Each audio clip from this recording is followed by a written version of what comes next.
Uh-oh. Where's Phil? I think you beat him. Oh. Maybe I should leave and come back after he gets here.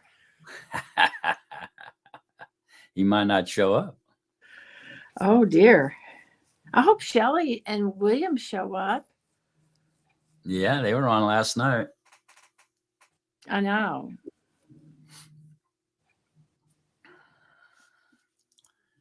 Yeah, they're tricky. I sent Shelley a text inviting her to come. They're trickling in here. Comes your buddies.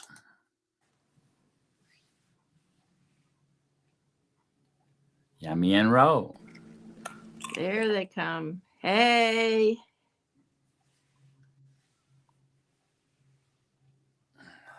I hope Phil's okay. Yeah, it's not like him to not pop in here. He's giving you some time. He's letting you win. Letting me win. He's giving you a head start. He's making himself so late to make it real obvious.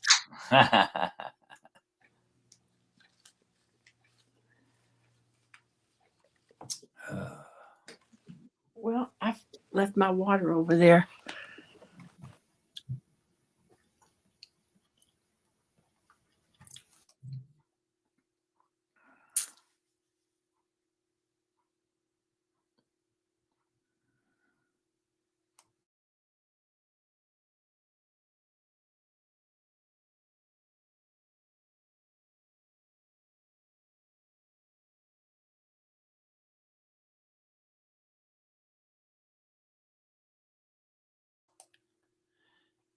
Go ahead. Are you feeling better, Ted?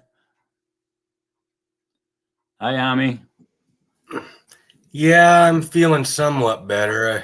I still have it, but Mom got it pretty bad. She's still in bed right now. Uh-oh. Oh. Yeah, it's so hard to give it to other people, in the same house. I mean, it's almost impossible. One person gets sick, it seems like they all do. Yeah, thank goodness there's only two of us. Yeah. And when you have little kids, they go to school, man, they seem to bring back everything in the book, Well, Ted, they've proven that those masks don't do anything. Oh, I know. But it was a thought. Yeah, the only thing that they actually might do is if somebody really is sick, they might, have a slight reduction of the chance of giving it to somebody else if they're the one wearing it. But yeah. No. And those masks that we bought that have Yahuwah on them have filters. Oh. They have a filter in it. Okay, now that makes a little difference. Yeah. But now I want to tell you, yeah, we got this from a local pharmacy about 18 miles away, but they didn't have it in the capsule. So they have it. Yeah, so all we have was the oil, and I have to tell you, it's really tasty. What? And that's I'm being very sarcastic. It's some of the nastiest stuff, I tell you, but I think that might work in our favor to kick out the bat flu. Well, you can get it from Amazon in pills, but yeah. Well, we didn't want to wait, and we wanted to start the doses right away. So we found a place that, like I said, that was only 18 miles from us that had that exact brand. That you and Lou, this was the exact brand. Because some of the others I didn't trust from like GNC. I didn't know if it was going to be the same purity or what have you. So I know. Yeah. When we saw that, we said, okay, even though it's in oil form, we'll go ahead and get it, but it's yucky. but I think it works. I'm pretty sure it's been working. But we also did the salt water and we've been doing that, and the drinking the soda. We combined the two, the baking soda that Mark told us about. But anyway, also, all praise to Yahuwah. It's a wonderful day, and this is the day that he gave us to rejoice in, and so we're going to do it. when I was nursing Lou through it, I took real ginger, and grind it up pretty small, and just put that in the tea with some lemon and honey, and I think that helped him too. Yeah, Mom's been drinking. She got it quite a bit worse than I did, but she's doing okay. She had to go to the hospital a couple different times, and they gave her some big pharma, unfortunately, Paxlovid or something like that. I don't know what that is. Yeah, they said that it would help her, people her age get through it quicker and get over it quicker. So anyway, I'm glad to see everybody's faces, smiling faces, and I'm just thankful for all of you. And I kind of just needed to get on here this morning and do some studying and talk to all my family, and that always brightens the day. Mark, what book were you reading from last night?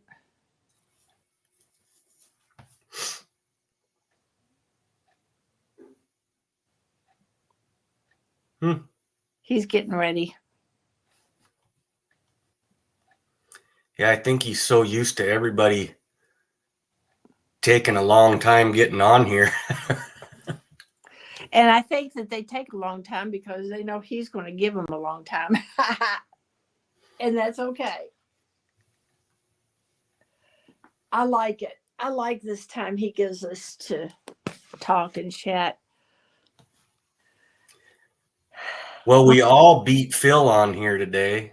I know. I'm worried. I hope Mark has a way of getting in contact with him.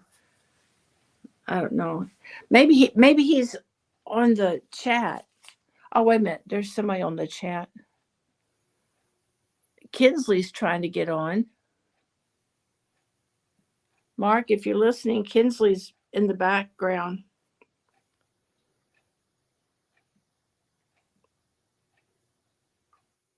He's in the background. Shh. I was just wanting to. Yeah. I don't see anybody else. Just Sandra's here.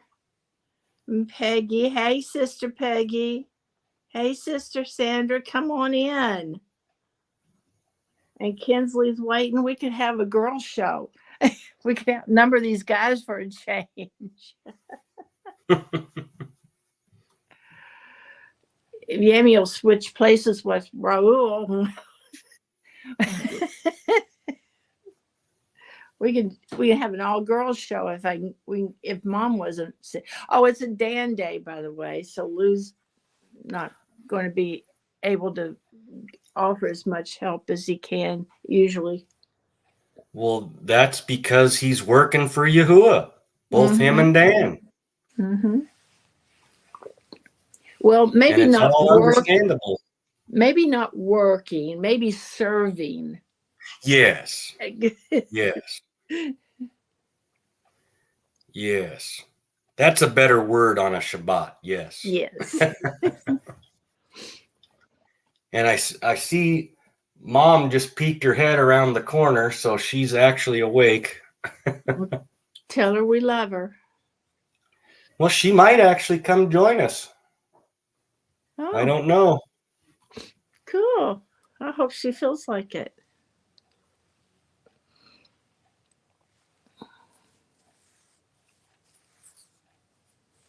I'll be right back. What's for breakfast, Raul? Nothing very good, but they're organic sweet potato chips. Oh, that's not too bad. And my dog loves it. I don't know if you noticed. I saw him eating them. Yeah. Does Yami make those herself? No. Oh, okay.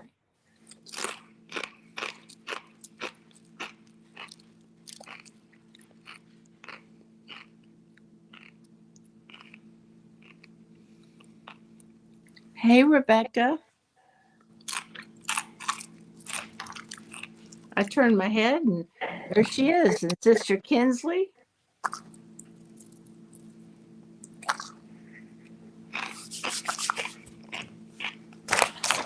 Hey. Hi. I'm just reheating my tea and giving their pups their calving treats. Oh. Yeah.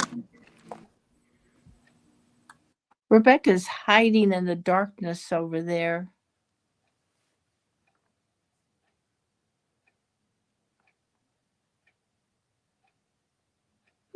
I guess that's Rebecca. It might be a new Rebecca. He had a new Rebecca listening last night. Oh, so it's not Gibson Girl. I don't know. Whoever you are, Rebecca, we welcome you. Yeah, if it's a new Rebecca, welcome. If it's the old Rebecca, hello.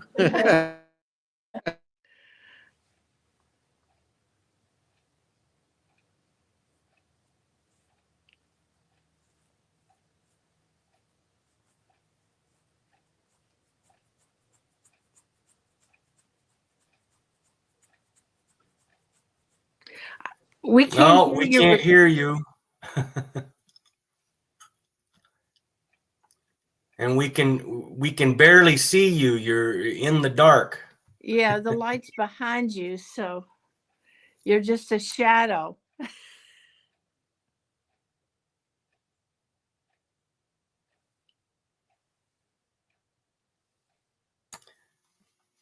Good morning, Sister Kinsley, or afternoon, probably where you're at. Yes. Good afternoon.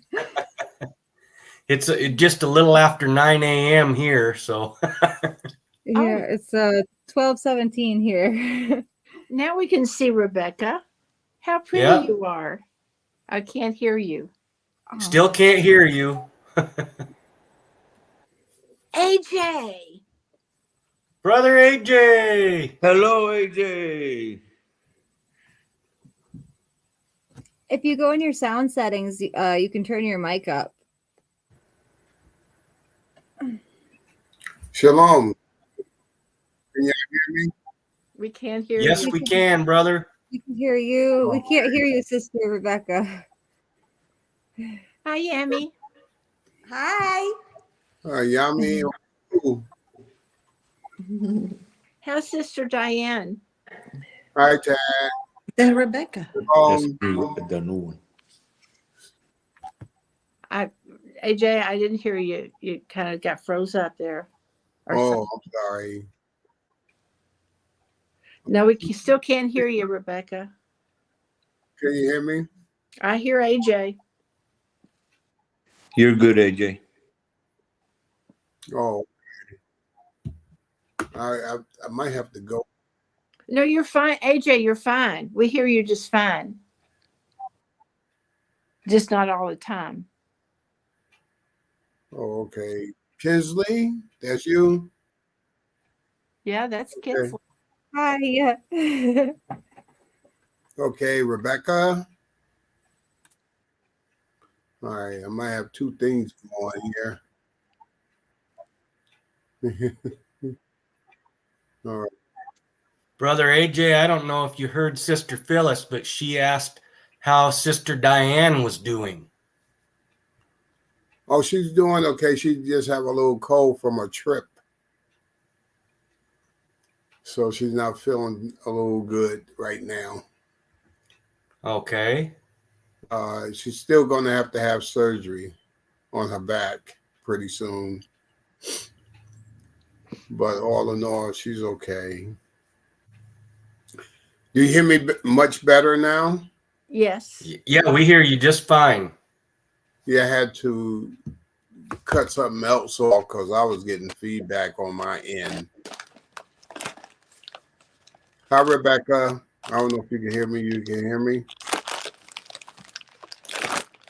I don't hear Rebecca. Hi, Phyllis. Shalom. Shalom. I miss you, Tad. I know you was down a little bit too, so I'm glad you was okay. I've been praying for everybody.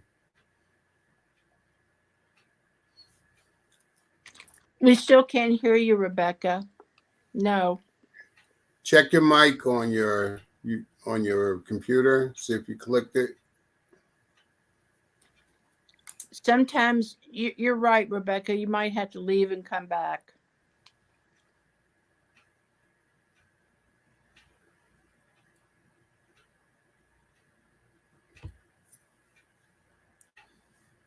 It's been a lot going on in this world.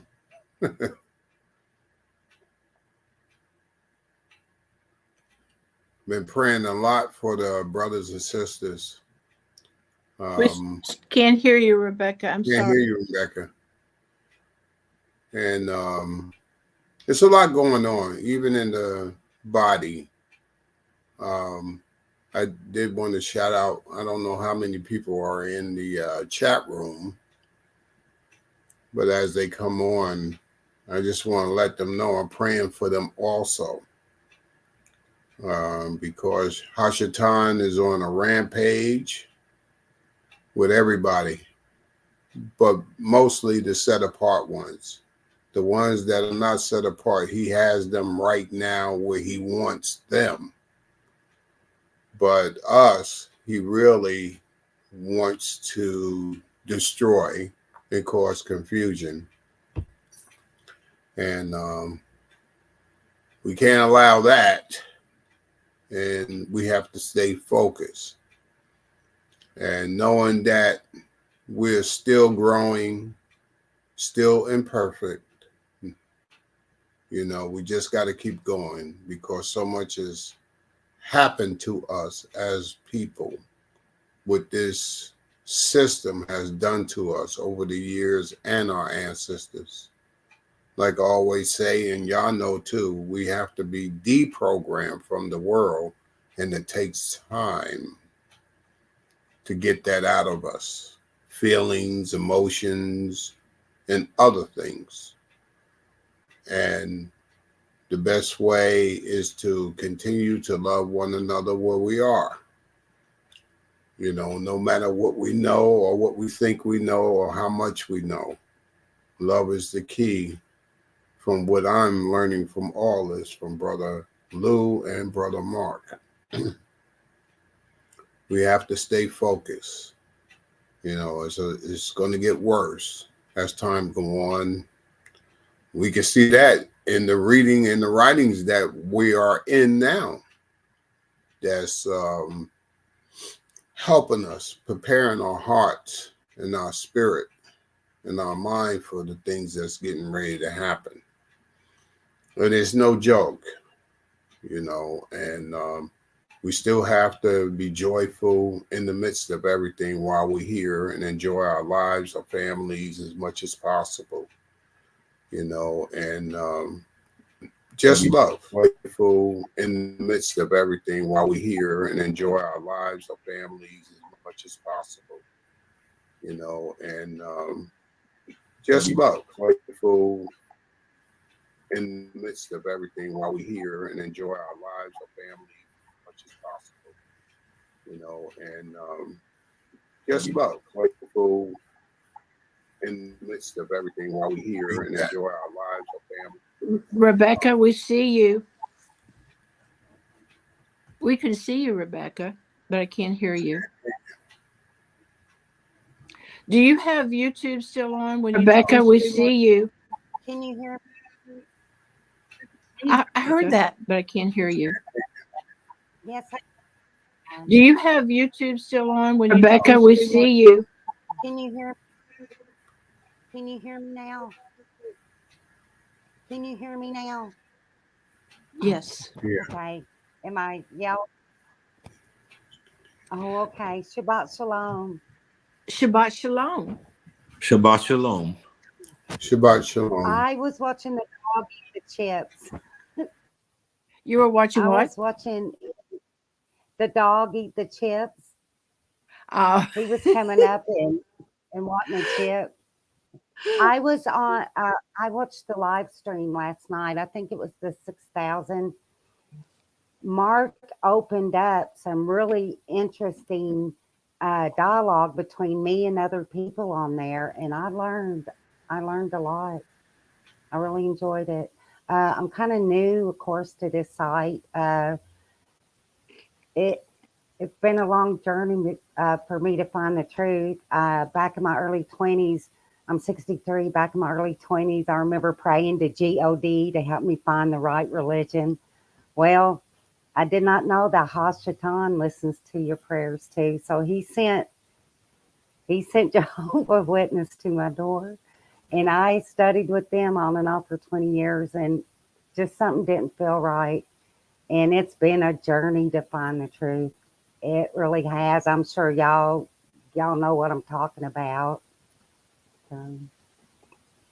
It's been, and I'm still learning. And thank y'all so much for allowing me to interrupt your conversation and tell you about this. I do appreciate your time. Thank you. Welcome to the group. It's a very nice group. We certainly enjoy you. Thank you for joining us. Sure. Yes, I've Rebecca. watched y'all before. I have watched the lady with the pretty silver long hair. I've watched her. I've watched the man with the dog. I think I seen you, sir, on the left of me wearing the glasses, the dark-skinned man. The lady right up above me, the pretty young one. You're also pretty up there with the silver hair. Oh, just sticking my foot in my mouth. But yeah, I have watched and listened to y'all before, and I've learned from y'all. Y'all just couldn't see me. Okay, I'm sorry. Y'all go ahead. No, you go ahead. No, we appreciate it, hearing your testimony. Yep. Yeah, I'm pretty sure that some of y'all, one or two of y'all maybe, have been on the same journey that I have to find the truth, and y'all have probably studied everything. The Seventh-day Adventist, I went to their circus a couple times, and they revere Ellen White, and I knew that wasn't right, so I got away from that. And oh, good gracious, it's been. And I live in Podunk, Tennessee, and it's hard to find people that believe as we do the whole truth. It's really hard. And I try to witness. I was going to say, Rebecca, don't feel bad. That's all over. And Yahuwah does that. He kind of does that because he knows that he doesn't want us all bunched up. He kind of spreads us apart like that so that we have bigger areas that we can cover. And so it really is hard, no matter where you're at, even in the bigger cities, to find people that have the same belief, the same conviction as we do. So don't feel alone. We've all been there, and we're all still there, most of us. So you're welcome. I don't think I have any spiritual gifts. I know one of them is not witnessing, because not only do I bomb at it, I face plant. I was in Kroger, and I try to find some kind of conversation or something to slide in there and get going. And this woman was helping me find pie crust, and I said, "Well, I'm trying to find kosher," and I told her, "Well, I'm not Jewish, but they've been hiding pork in our food." And I thought, here I am, I'm going to slide in. She says, "Well, we can still eat pork." I said, "Well, according to the dietary laws, and I don't mean to insult your intelligence, but according to our dietary laws in the first 5 books, and I used her word, the Bible, that we're not supposed to. Oh, that was, here we go, nailed to the cross. I said, oh, can you show me? And she couldn't show me, but she took me to a website, the Jehovah's Witness, and I was like, oh, I just felt so bad for her. She was so deeply brainwashed that I knew no matter what. They even believe that we don't have to do the Sabbath anymore. They even believe that. And I told her, but that's his mark on his people. Oh no, that was nailed also. Maybe y'all give me some tips, because people need to know, and they need to know quickly.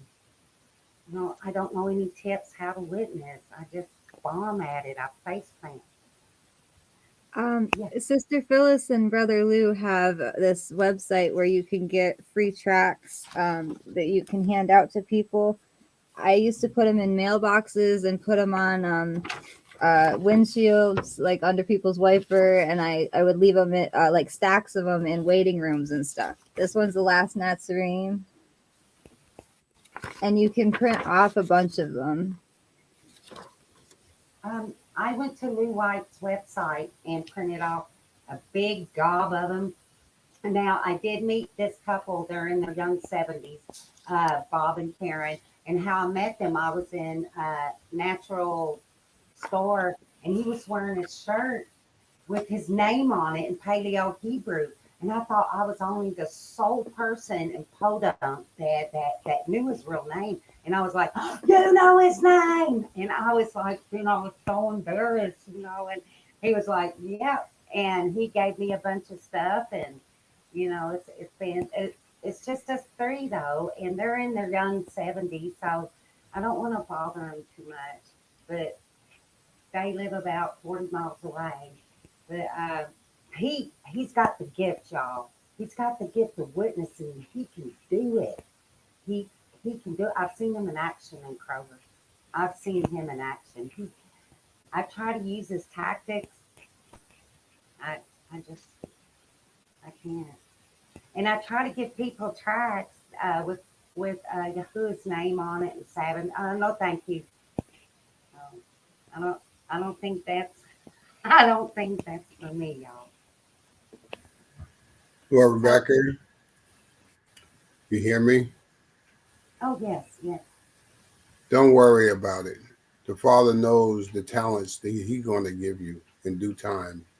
He will bring it out of you, and you will know what to do. I wouldn't worry about that. He shakes us out like you shake salt on food. It bounces everywhere, those little crystals. Think about us as little crystals that He shake us out, and we are all over the place. A lot of people have not been called out because the Father says, until the number of Gentiles come in. So there are still people that's being called out by Yah. Okay, we are just a part of His body to help those that's being called out, like yourself. And a lot of people that's in the chat room, in the background, they are coming too, whether they know it or not, because we all came from the same place, out of these buildings that taught us nothing and that keep us in a delusion that we think we know something, but we don't. This system has hid a lot from us. And I've been there where you are when they say, oh, you can eat this, you can eat that. They do not understand the vision that Yah gave Kepha. Okay, and they will I heard them tell me, oh, that first 5 books is for the Jews. That's not for us. Okay, I heard that years ago. All right. And I'm like this. If you're going to read out of a book, you take the whole book. You can't take part of it, but use part of the books to get ties. and disregard the rest. Okay? Because if they don't believe in the 5 books, they are not of Yah. But they do go there when they want your 10%. They can take you anywhere in the scriptures in the Old Testament or the the Tanakh to show you, oh, well, he gave tithes, see, but not understanding what the tithes are. They can find it, but they don't want to go into the Old Testament. So we've been there. But the Father is showing you because he saw your heart's desire just like he saw us. He wanted to bring us out and give us truth. Plain, unvarnished truth. So there's a lot he has to get out of us because of this world and what it taught our grandparents and parents and their parents before them. That's all. Don't worry about it. He got you. He brought you to the right place. Okay? I like that, what you told me. If you're going to read a book, you read the whole book.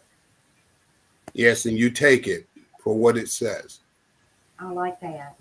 Even though the man tampered with words, they didn't tamper with truth. Because we found out that the words are spiritually discerned. Even though we can read it in English, they're spiritually discerned.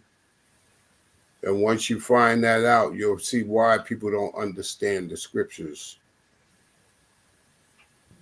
They got to be set apart, born from above, not just saved, but born from above. You know, I remember. And as far as the gentleman that you thought was doing such a good job, you said he had the gift. Well, I just want to let you know that it's not from him. Yahuwah gives us all the gifts that he wants us to have when he wants us to have it. So if you think that gentleman has the gift, it's all from Yahuwah, and it's because Yahuwah wanted him to have that gift. You're right. To be able to speak to people like that. And maybe he just hasn't done that with you yet, but like Brother AJ said before, you'll know. There'll come a time that you'll know what your gift is, what your calling is, and it might not be witnessing to people, and yet it may be. You might be surprised, but it's all from Yahuwah. We can do nothing on our own. So hang in there, and you're doing just great. Like a hair on a biscuit, I'll be hanging in there. I did try to witness to this young lady at work, and she had talked about her and her small daughter going to church, and I thought, here I am, I'm going to slide it in there. And she told me, you're making me uncomfortable. And I'm like, you said that you went to church. Yeah, but I just go with my friends so we can eat lunch afterward. And I was like, well, yeah, that made me so sad. She was not interested in anything. That just made me sad. Oh, hi, Mark. I seen your live chat last night for 6,000. You opened up some very interesting conversations with me and other people, and thank you for that. And I think you were talking to me because I was batting out some questions right and left, and you were like, something like, and you said it very nicely, well, you're going to have to be a Berean and read it. And I was like, he's right. I just want to be spoon-fed. And I was thinking, yeah, you're right. You know, I could study on my own instead of somebody else telling me. But I really enjoyed it last night. And again, I've taken up everybody's time. And, you know, I just want to learn from y'all, hear from y'all, and I'll go ahead and shut up. Okay, I'm glad you're here, Rebecca. We have to control our mics, y'all, so we don't get echo. So if you got something to say, turn your mic on. If you don't, please turn your mic off. That way we don't have to put up with the echoes and distortion and stuff like that. But we need to get going here. We have people here watching us that want to study Revelations. And so let's get started. Now, at the end of the study today, Rebecca, we always do an open mic session, and then you can talk about anything you want, ask questions to whoever you want, whatever. Okay, so we just open it up, and we have that open mic at the end. So let's get started on here. I'm glad you're on there last night, but let me assure you that it wasn't me speaking to you. It was Yahusha. I had no idea what you were even talking about there. So it was Yahusha communicating with you through me. And that's why it probably felt like I was directing it at you, which I really wasn't. I have a hard time looking at the chat room and speaking at the same time. So I'm not a multitasker, although I can walk and chew gum at the same time. Some things I can do. But welcome, AJ. Glad to see you, brother. I mean, it's been a while. And welcome to everyone else and everybody in the chat room. So let's get started. We left off last week at 11. And what we're trying to come into agreement to is that the seals and the trumpets, the seven messengers of the seven trumpets, are not given to us as telescoping or in chronological order as far as telescoping. Okay, but the seals themselves, that the long story, and the trumpets itself, the medium story, are in chronological order, but they don't telescope. Go ahead, Dad. Real quickly, again, Brother Mark, can you, because I've forgotten, you told me what telescoping was before, and I've forgotten. Can you explain that real quick? Yeah, it's like, okay, so the seals start off, okay, and then it goes into the trumpets and telescopes into the signs and telescopes into the vials, and so it's a continuation. Okay, it's of events. Or, Christianity tries to say the wrath. It's all about the wrath of Yahuwah on the people, pouring out his wrath on the people of the end times, which is the last 2,000 years, right? But it's not. Okay, so there's no telescoping because the story stops. And then he tells it again in a different way, beginning with a different timeline, and then it stops. So forth and so on. Okay. So the seals and the trumpets don't telescope in the chronological order at all. It stops and starts over again at a different point in time. Is that clear, Ted? I mean, about the best I can come up with. So we finished trumpets last week, right? So now we're in chapter 12, and we're going to look at 12, 13, and 14 today. And we'll see here proof that that Christianity, okay, and some other, some denominations, they teach that these seven signs, they say there's seven signs here in 12, 13, and 14. And they try to teach that these seven signs telescope off of the trumpets. Okay. They don't. The trumpets stop. That story stopped. We don't get to the vials or the bowls until chapter 16. So what's 12, 13, 14, and 15? It's just additional information that's found within the seven seal story or the seven trumpet stories. It's still in there in them time frames. And I'm going to prove that to you right off the get-go here so you can understand what I'm saying. Okay. So who wants to read chapter 12? Yeah, Tad, go ahead.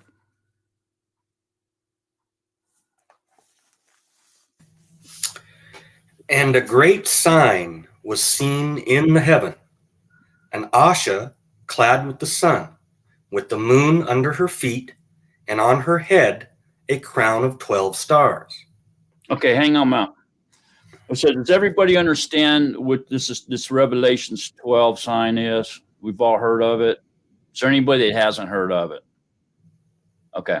So I just wanted to make sure we all understand that this is a sign. Okay. Now we'll go ahead and continue letting him continue reading here in a second, but here's what I want you all to see right off the get-go. Okay. This sign, the Revelations 12 sign, happened in 2017. Okay. We'll get into it a little bit deeper here in a minute. But remember that the fifth trumpet was the war on terror. Remember that? And so the war on terror, we know, ended in 2021, correct? Okay, so then we went into the sixth trumpet and the seventh trumpet, right? And then it ended in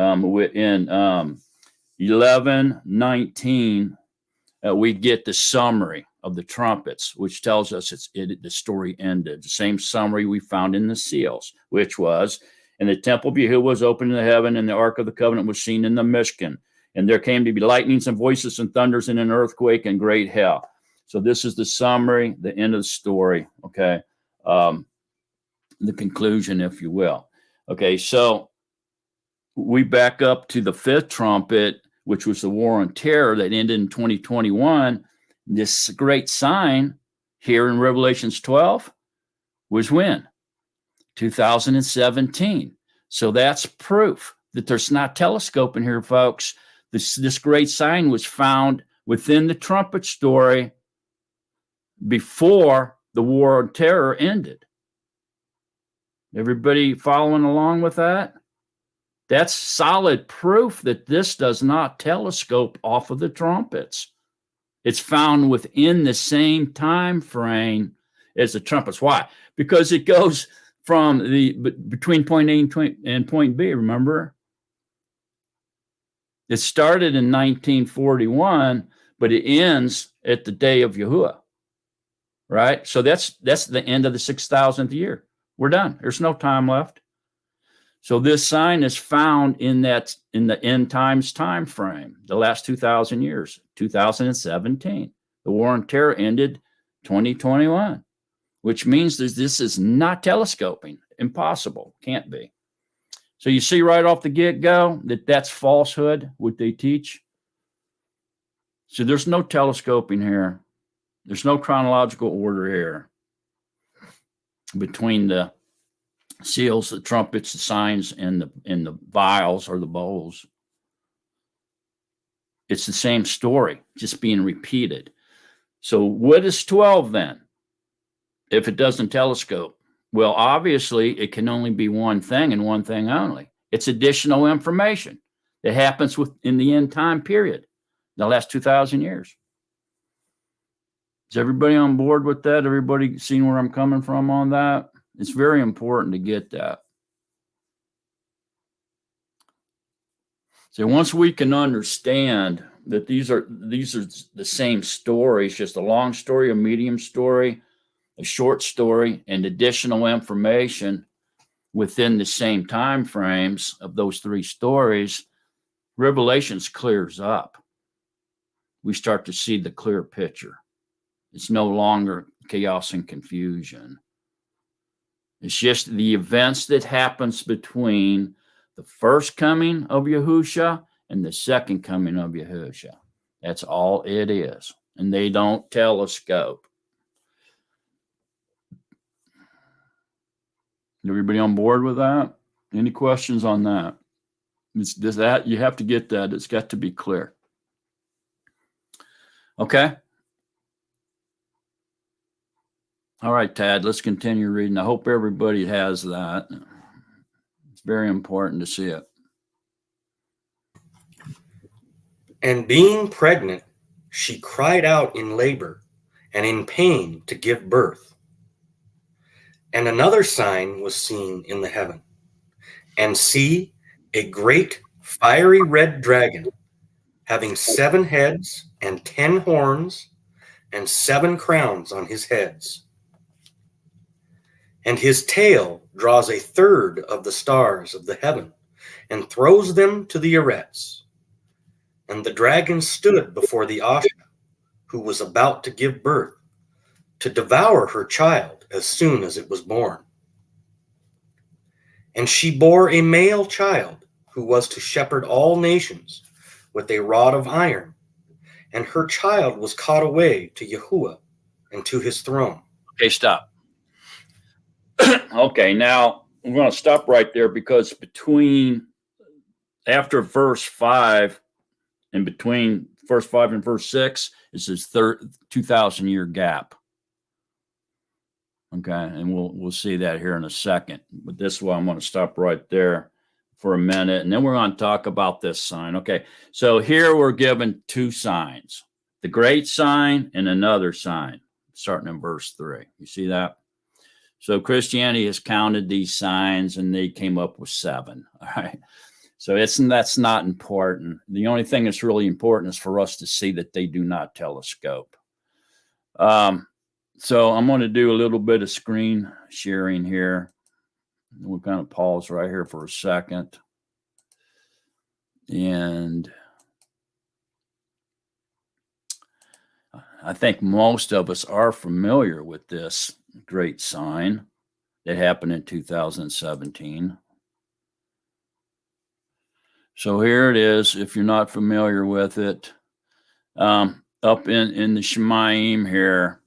Now, we're not into astrology here in this on the way, but the existence of it is real.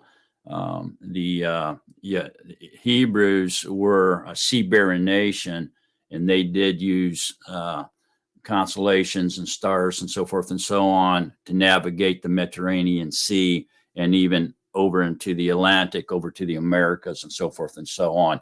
So we can't hide from this. It's powerless. There's no power. We don't need to be afraid of it like the Gentiles are. It's real. So it's defined, it's mapped out, and the sailors did use it to navigate in the darkness. Okay. So this sign here, this great sign that happened on September 23rd, 2017, has happened once in the history of our creation, known to man. They've done it with computers, trying to go back and figure all this out with computers and stuff like that. Now you'll see if you start looking at this, or maybe you have researched it, you'll see that they say, well, this has happened 10 times before and stuff like that. But when you really look at it real close, it has not. It has not been perfect like this happened on September 23rd, 2017. There's something wrong with all the other times that they claim this occurred. Sometimes something little, sometimes very obvious. Okay. So for this to totally fulfill this great sign predicted here in Revelations 12, it had to be perfect. Everything had to be lined up perfect. So what happened was they have this constellation here called Virgo, and then Leo was above her head, and there was these 9 stars up here making up Leo. And so these 3 planets, Mercury, Mars, and Venus, just happened to move within this constellation, creating 12 stars of the crown on the head of the woman. Is what we just read. Okay. 10 horse, 7 crowns on his. Oh, nothing. A great sign. The sun here is clothed with the sun, was in her hair, on her shoulder here, and under her feet was the moon. So the moon was right here under her feet, and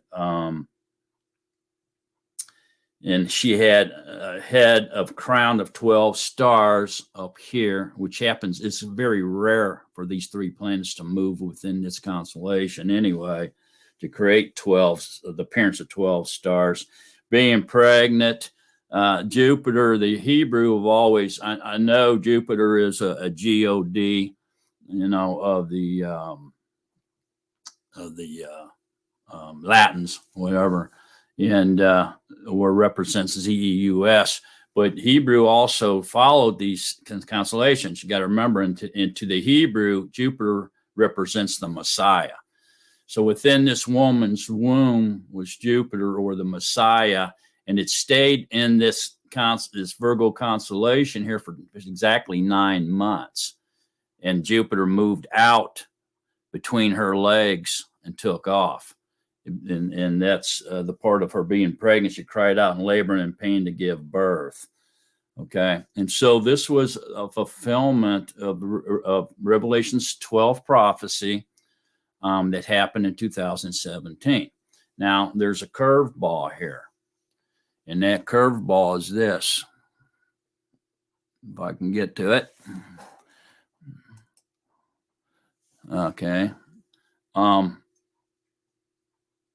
here where it says another sign. Now here's another sign, which was given in the heaven, and see a great fiery and red dragon having 7 heads and 10 horns and 7 crowns on his head. Now keep in mind this 7 heads, 10 horns, and 7 crowns. We're told about this in Daniel 7, here in Revelations 12, and it's in Revelation 17 as well. Okay, so we'll to find out what these are, or we just merely need to turn to Revelation 17, and we'll get there. Right now, I'm not going to go there. I just want you to know that we'll get to it. But this sign of this fiery red dragon stood before the Asha, a third of the stars of the heaven, and throws them to the Eretz. You know, that was a third of the Malachim that sided with Satan and fought against Michael and the rest of the messengers, right? Okay, so we all should know that. And then, so this dragon who stood before the Asha, who was about to give birth to devour a child as soon as it was born.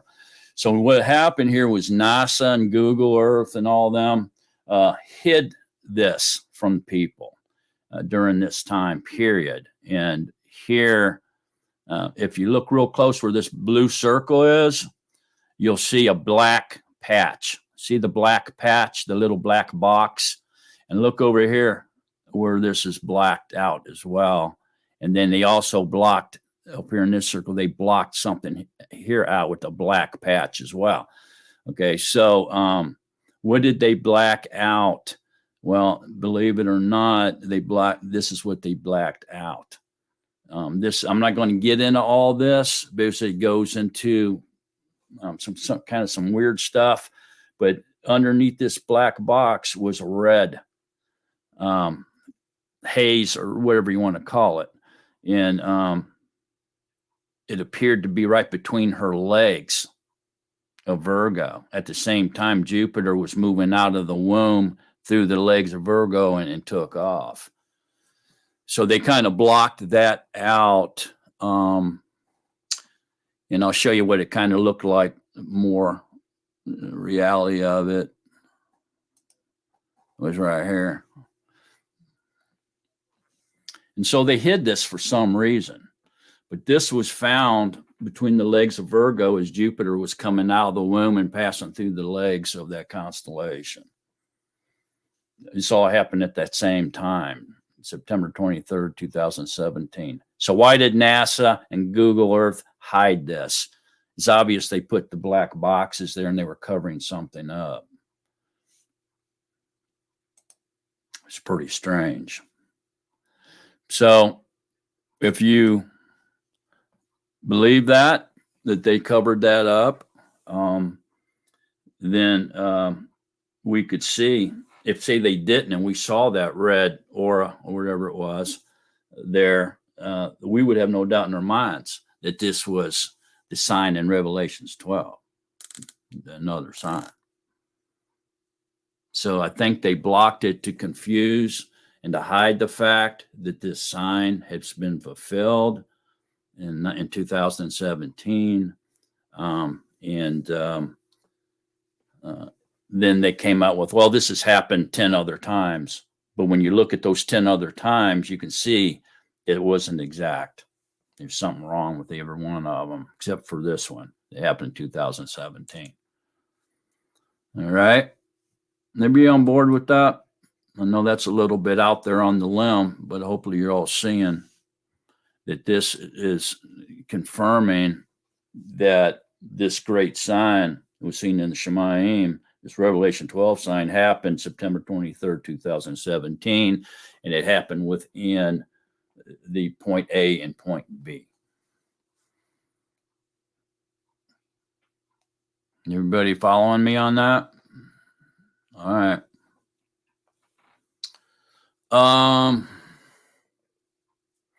Yeah, I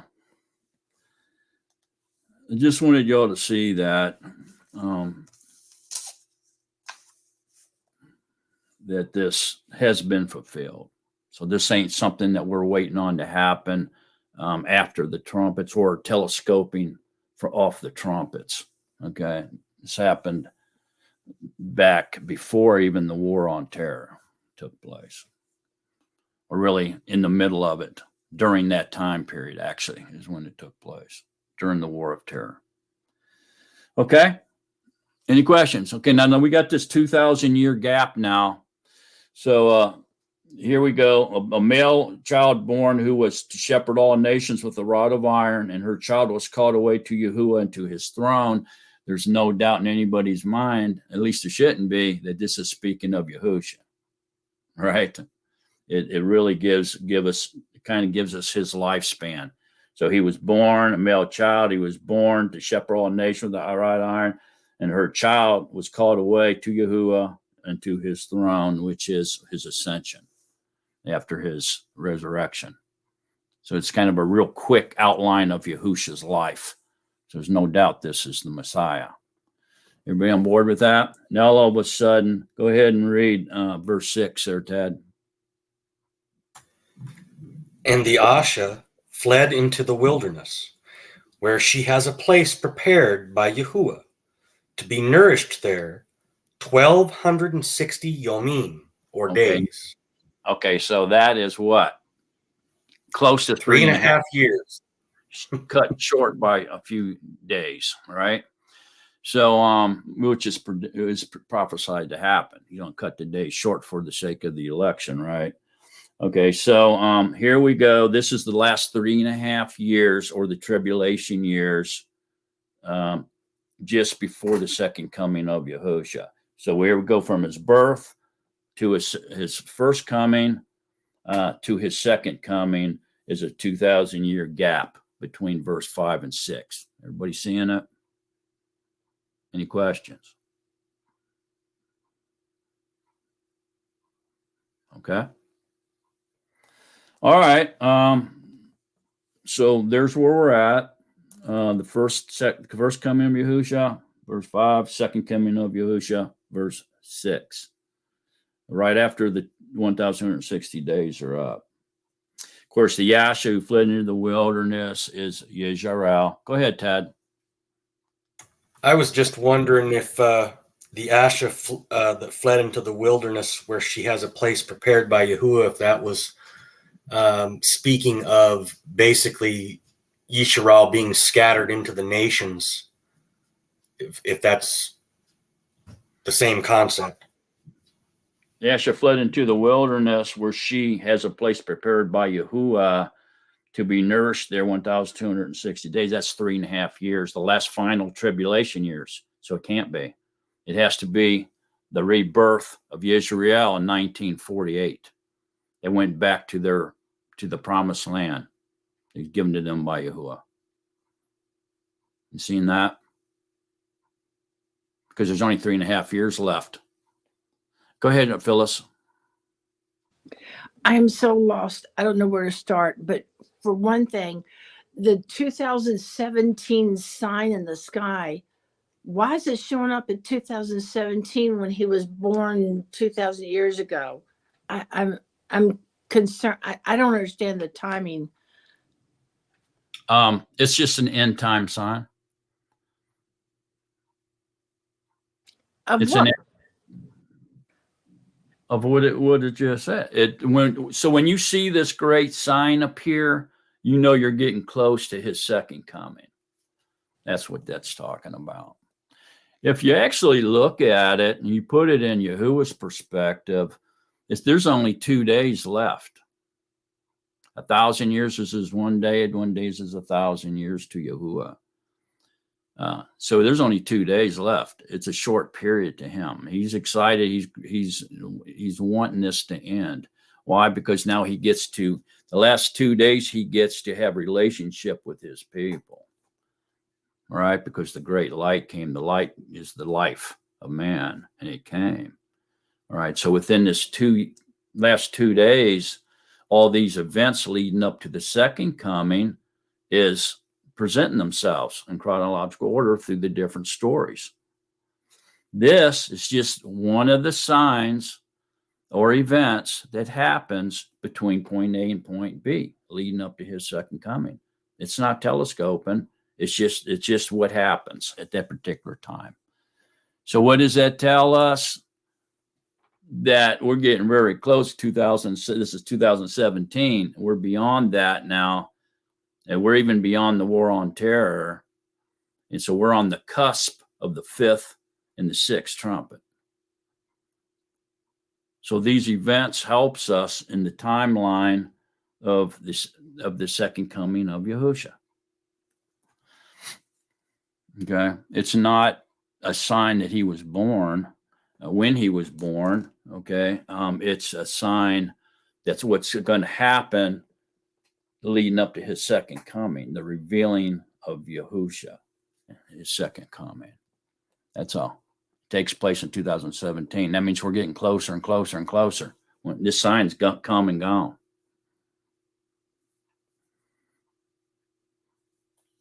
See what I'm saying?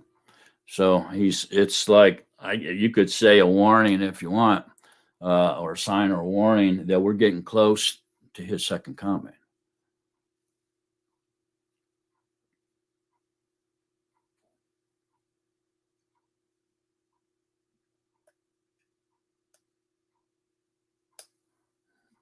Am I making any sense yet?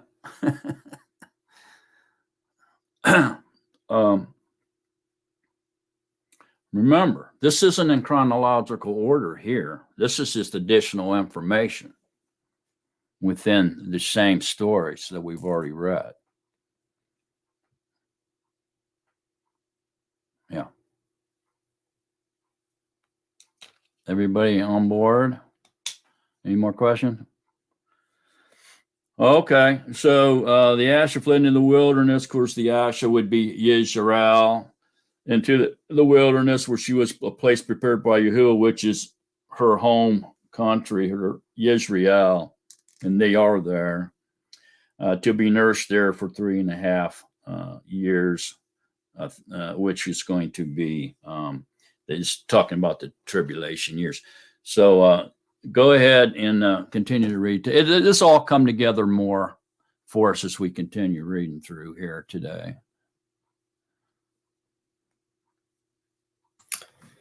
And there came to be fighting in the heaven.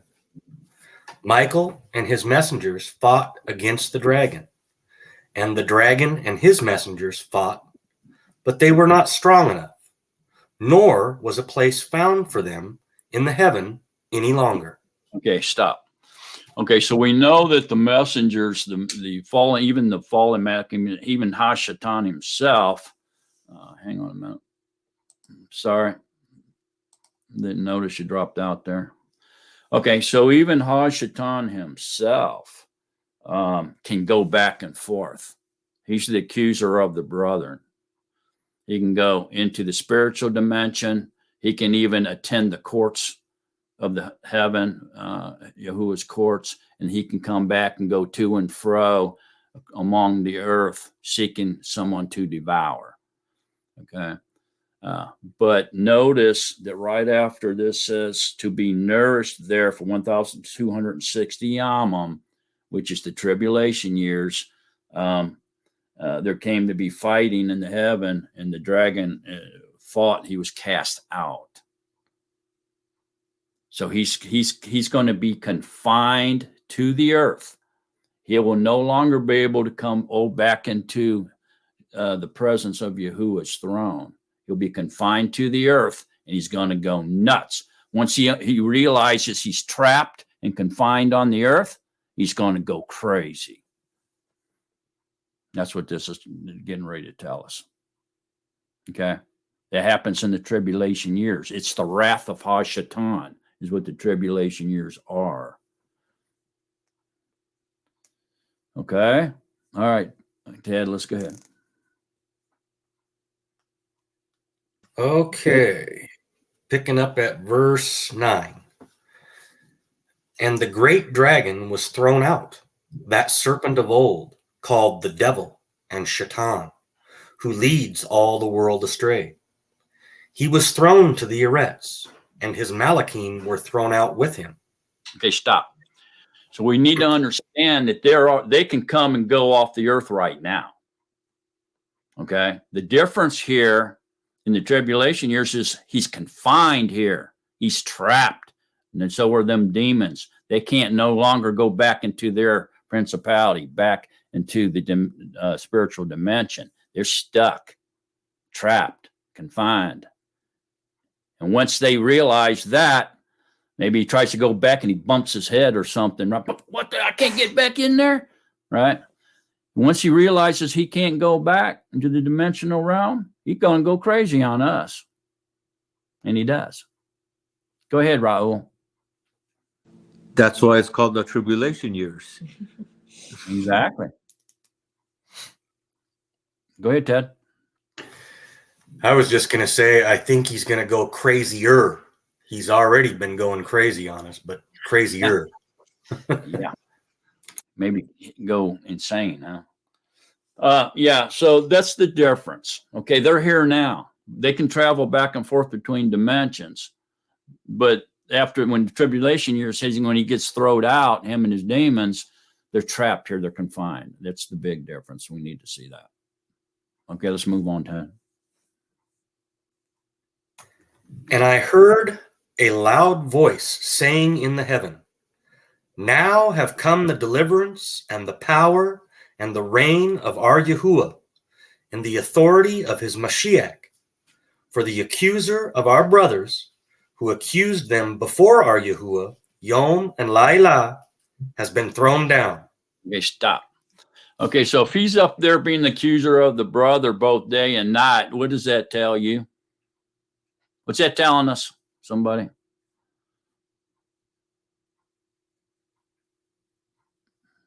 He's been thrown down now. What's it telling us? If he's up there accusing us before Yahuwah day and night, what does that mean for us? What's that revealing? Somebody. Go ahead, AJ. I just take a stab at it. I would think maybe our shortcomings, our faults. Oh, you picked him? Look how they acting. Look what they saying. Look what they doing. And I tell people all the time, we're not perfect. We never will be. As long as we strive to do the right thing. You make one mistake, Hashatan will say, oh, look what he did. Hey, why you save him? Why you saved her? Look what he said. Look what she said. That's just one of the things I had in mind. Thank you. Go ahead, Raul. I guess he's provoking Yahuwah, something like what he did with Job. Yeah, those are the things he's doing. Yeah, but what does that specifically telling us? Go ahead, Tad. I think it's specifically telling us that he wants to, because he is the accusing, he's judging, basically, that he wants to be Yahuwah. He wants to be just like Yahuwah. He wants to have the power to judge us just like Yahuwah. And he's jealous. Yeah, and to add to that, what you're saying there, doesn't it seem here that there's some kind of a game being played? He's up there pointing out our faults and sins and so forth and so on.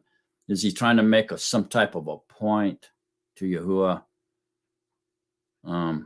Like, I told you they wouldn't obey you. I told you they wouldn't do this and that if you put them on that earth, whatever. There seems to be a little bit of a game being played out here, just like, remember we were talking about in Job. There seems to be an indication of a game of life or something being played between the oppressor and Yahuwah, right? But that's not what I'm trying to, that's not what I'm looking for. Anybody else got any thoughts? Okay, so the accuser of the brothers who accused them before Yahuwah day and night means that the devil had access to the spiritual dimension. Okay, and so until he is thrown out, he had access to Yahuwah day and night. He was up there all the time. Okay, but now that he's thrown out, guess what? He's confined. He doesn't have access to Yahuwah anymore. That happens in the tribulation years. That proves it. That statement right there proves that. It's absolute evidence, proof of what I'm saying is true. You see it? Okay. Continue on then, Ted, unless anybody else has anything. Go ahead, Ted. And they overcame him because of the blood of the Lamb and because of the word of their witness. And they did not love their lives to the death. Okay. Because of, oh, sorry. Oh, no, go ahead. Because of this, rejoice, O Shamayim, and you who dwell in them. Woe to the Eretz and the sea, because the devil has come down to you, having great wrath, knowing that he has little time. Okay, stop. So there it is. Knowing he has a little time is the last 3.5 years, the tribulation years. That proves it. So we hear a lot of false teachers running around telling us that the devil and his demons were thrown out and they're down here causing havoc. Okay, that's not true. Okay, he had access to Yahuwah's throne until he was thrown out, accusing us day and night. Okay, so this is showing us here that woe to the Eretz and sea, because the devil's come down to you having great wrath, knowing that he has a little bit of time. Last 3.5 years of tribulation, that's when he gets thrown out, him and the demons. They can't go back now. That's the truth. All this other stuff that we've heard all our life is falsehood. The devil absolutely can go back and forth between the physical dimension, this carbon copied world, and the spiritual dimension at will. Matter of fact, he can manifest himself as a human. And that's going to come into play here shortly. Oh, that's amazing. Yeah, sorry, I always wondered about for example, the 12th chapter. I never really understood it, but now I do. Thanks. Okay, everybody. Plenty of proof here. Plenty here to debunk the ideology of Christianity. Okay. All right. When was the war? When did they fight then? Michael, back up here to 7, it says, Michael and his messengers fought against the dragon. The dragon and his messengers fought, but they were not strong enough, nor was a place found for them in the heaven any longer. See that? He ain't allowed up there any longer. So when did the war in heaven take place? Or when does it take place? Christianity says it happened a long time ago. Go ahead, Ted. I would say that it hasn't taken place yet if it's the last 3.5 years, but it's getting very close. That's right. It's not going to happen until he's thrown out and confined on the earth, which is the tribulation years. That's all false. That ain't happened a long time ago. Go ahead, Phyllis. I thought it was already in the abyss. Huh? He's not confined to the abyss yet. No. Well, who was confined to the abyss? He gets confined at the beginning of the millennium reign. After Armageddon, after the day of Yahuwah, Satan gets put into the bottomless pit for 1,000 years, and he's confined there. But I thought wasn't there 3 demons that were confined to the abyss? Oh, no, you're talking about the fallen angels. The angels or the Malachim that were confined in the Euphrates River. They're chained up under the Euphrates. When they're let loose, World War III comes. They're the evil, unclean ruach's like a frog, unclean, that are going to come and go out among the earth when they're released from the Euphrates. And what that really means is the Euphrates is going to be able to have the ability to be dried up. But these spirits are going to go out and they're going to cause chaos, confusion, and havoc between the nations and start World War III, where 1/3 of mankind will die. I think that's what you're referring to. Okay, go ahead, Raul. I think that fight has to be right before the 3.5 years, because it says it happens in heaven and then he gets thrown out. So it's right before the tribulation. That's right. That's exactly right. It could happen at the final 7, some in that time period. It don't really tell us how long they fought them, But we know that, like you said, they're confined on the earth. When that last 3.5 years starts, they're already here. So that's correct, Raul. Go ahead, Phyllis. Do you think that we'll be aware of the fight? Yeah, because we won't be aware of the battle in the Shemayim, the spiritual dimension, but we'll know it have taken place when the anti-Mashiach has been revealed in the middle of the week. He's revealed in the middle of the week. Remember Daniel's prophecy of the week, 1 week prophecy.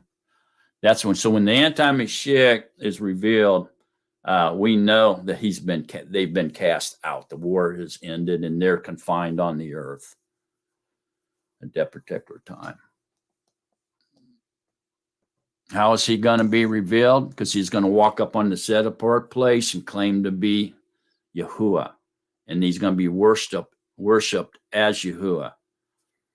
Okay, when that happens, and he's probably going to come in the name of the J-Man.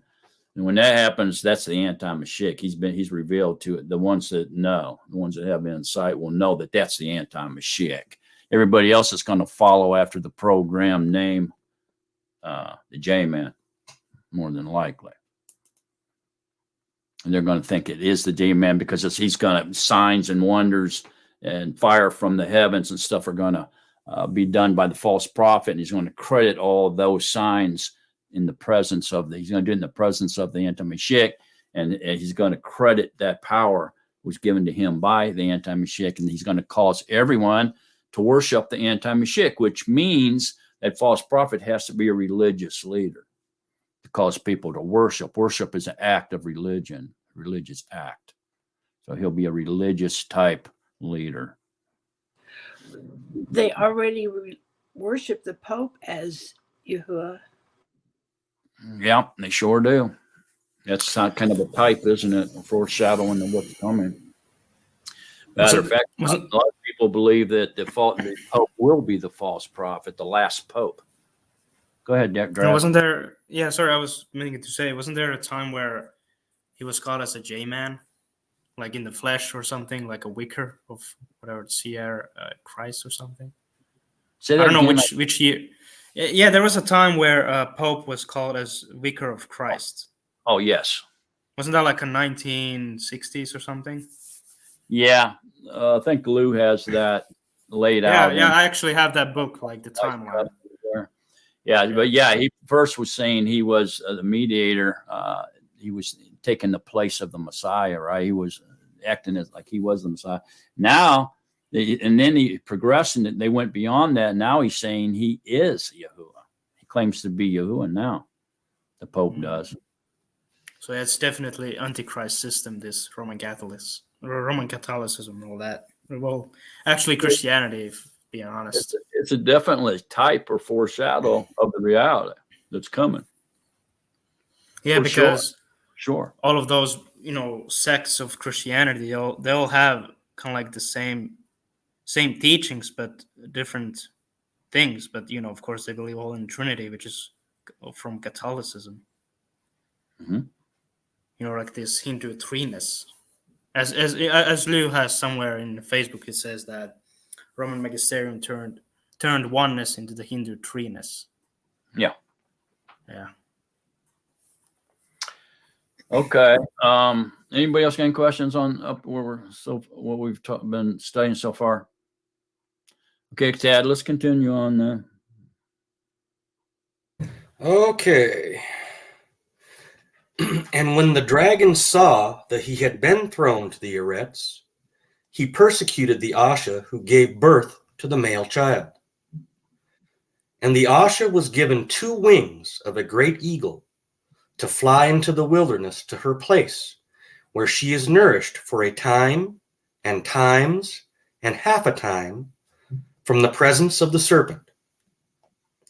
And out of his mouth the serpent spewed water like a river after the Asha, to cause her to be swept away by the river.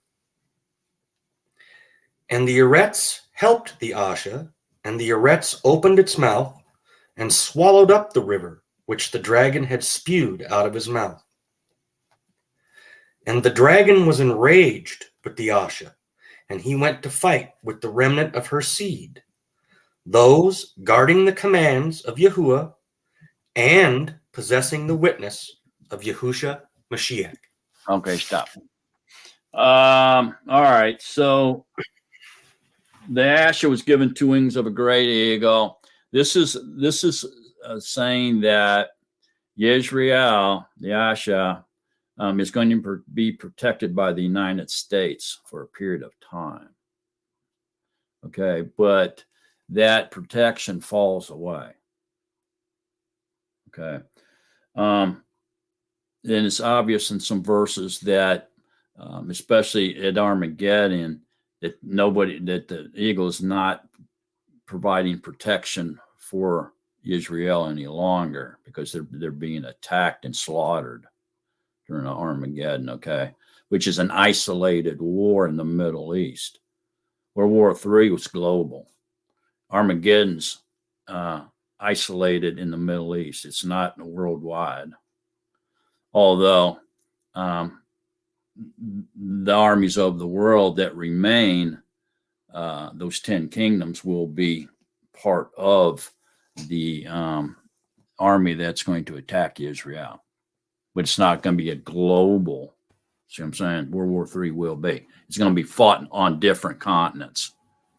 Armageddon will not. Okay, so been nourished for a time and a half a time. That's 3.5 years. A time is a year, times is 2 years, and half a time is a half a year. So that's 3.5 years from the presence of the serpent. And so it sounds like Israel will be protected by the United States almost right up to the point of Armageddon, and then something happens. And that protection is no longer there. And so the Eretz helped the Asha, and the Eretz opened his mouth. The mouth of the serpent spewed water like a river after the Asha, to cause her to be swept away by the river. And hearing the caption, it said pressure and false teaching, in which it could be. And the Eretz helped the Asha and opened its mouth and swallowed up the river, which the dragon had spewed out of its mouth. And this would be all the blasphemy, all the attacks on Israel, everything, the influence of the world to wipe out Israel, basically. And the dragon was enraged with the Asha, which was Israel, and he went to fight with the remnant of her seed, which would be the Nazarene.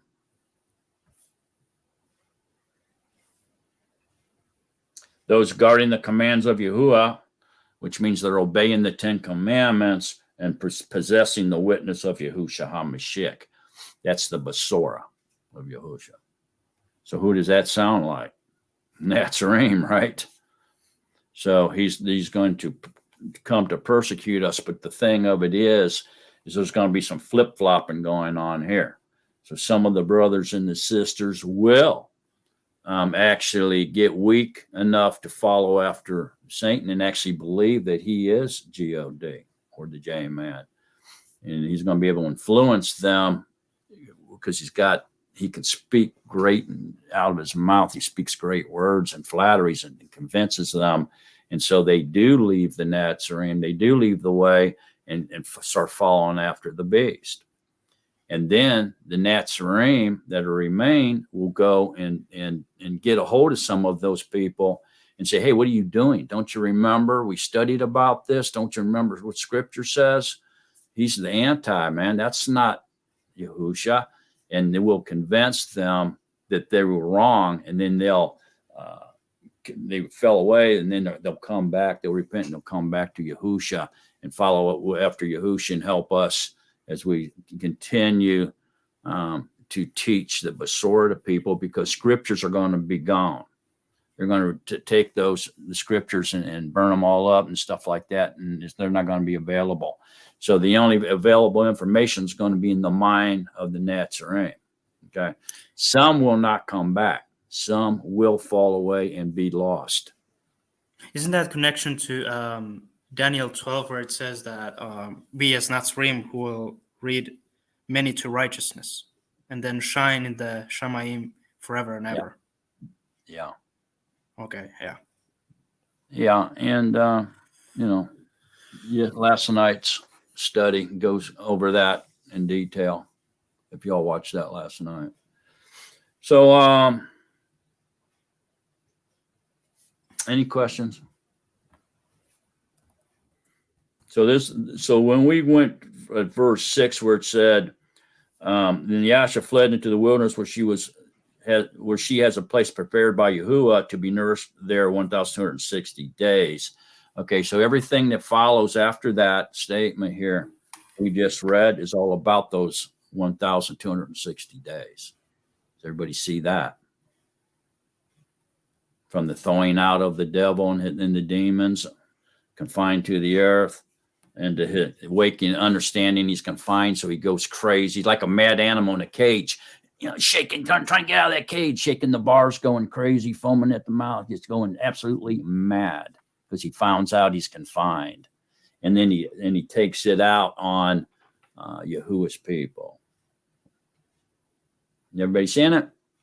That's what happens in the 1,260 days. It's all about it after that 6th verse. Go ahead, Ted. I was just going to say that since that last or the final 3.5 years is getting so close that it is, I guess it would be possible that battle is going on now, if it's that close.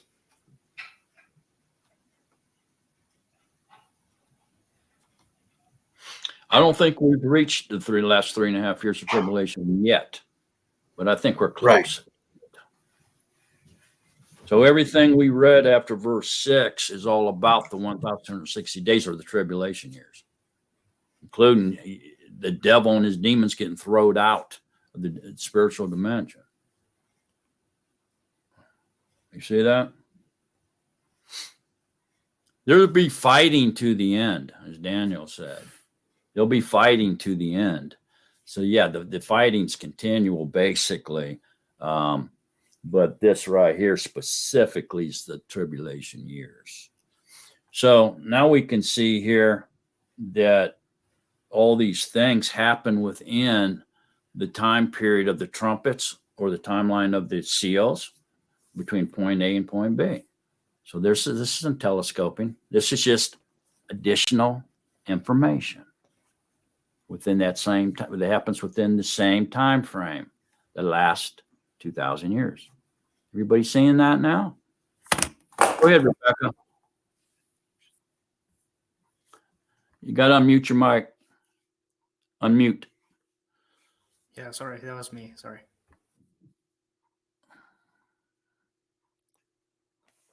Well, for some reason, we can't hear you now.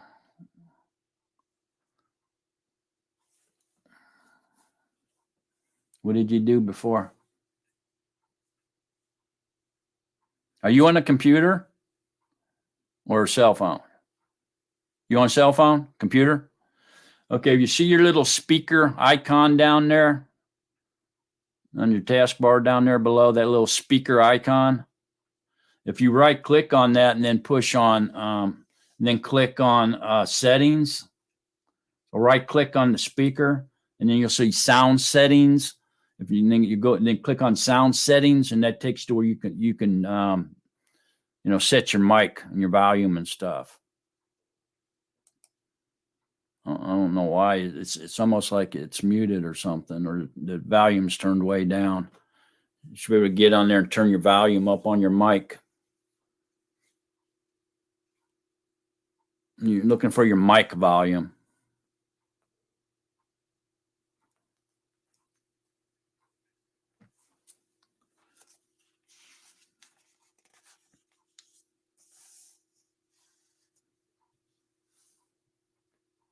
Are you on a laptop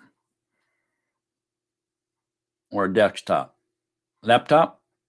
Yeah, it should be right there. You should have your mic control should be there.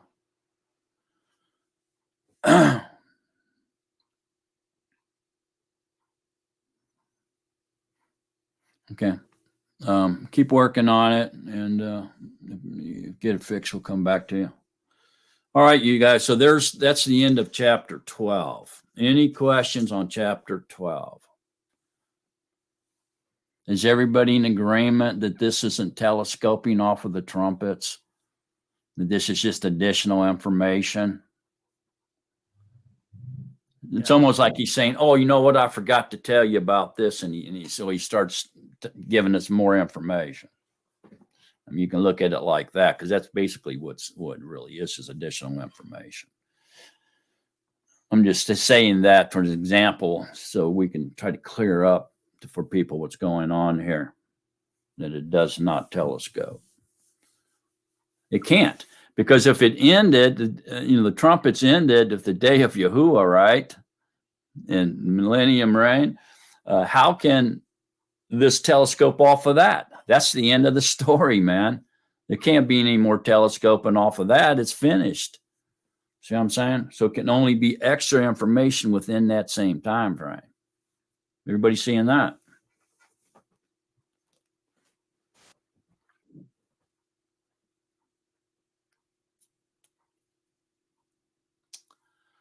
All right. Who wants to read chapter 13? Go ahead, Kinsley. Got to read slow, okay? Okay. And I stood on the sand of the sea, and I saw a behemoth coming up out of the sea, having 7 heads and 10 horns, and on his horns 10 crowns, and on his heads names of blasphemy. Beast, chimera, monster. And the behemoth I saw was like a leopard, and his feet were like the feet of a bear, and his mouth like the mouth of a bear. And his mouth like a mouth of a lion. And the dragon gave him his power and his throne and great authority. Okay, hang on. Okay. All right, so here we see the 7 heads, 10 horns, and 10 crowns again here. The name of blasphemy, and names of blasphemy on his heads. Okay, so this would probably be a good time to pause and find out what this is. What are these 7 heads, 10 horns, and on his head 10 crowns, and his head names of blasphemy? So we can kind of figure out what that is here now. Probably help us as we continue through this. So the answer to that is, well, first of all, we probably should go to Daniel 7:8. So everybody could turn to Daniel 7:8.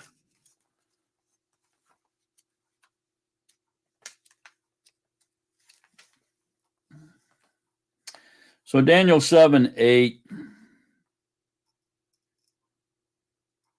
says, well, we probably should back up here to 7.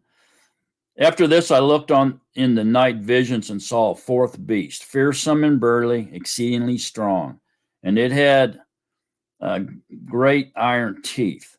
It devoured and crushed and trampled down the rest with its feet. And it was different from all the beasts that were before it, and it had 10 horns. I was thinking about the horns and saw another horn, a little one, coming up among them, and 3 of the first horns were plucked out by the roots before it. And see, eyes like the eyes of a man were in this horn, and a mouth speaking great works. Okay, so this is describing a nation, if you will, or coalition of nations that have become one nation by uniting. Okay, and you can understand that by looking at the United States, 50 states, but we're still one nation. See what I'm saying? So it's a coalition, it's a unity, and it's the 10 horns then representing 10 kings, okay, or sovereigns or nations. All right, it's the same as the 10 toes on the statue, Nebuchadnezzar's dream, and it's also or we can see it's same as 10 kingdoms. So 10 toes, 10 kingdoms, 10 horns is 10 kings or 10 nations. Okay. So, but here in Daniel, they're individuals. There's individual nations and that are in alliance with this 10 kingdom beast, this alliance. See that?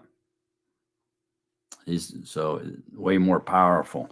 So going back to 13 there, we see the same thing, having 7 heads and 10 horns, and on his head 10 crowns.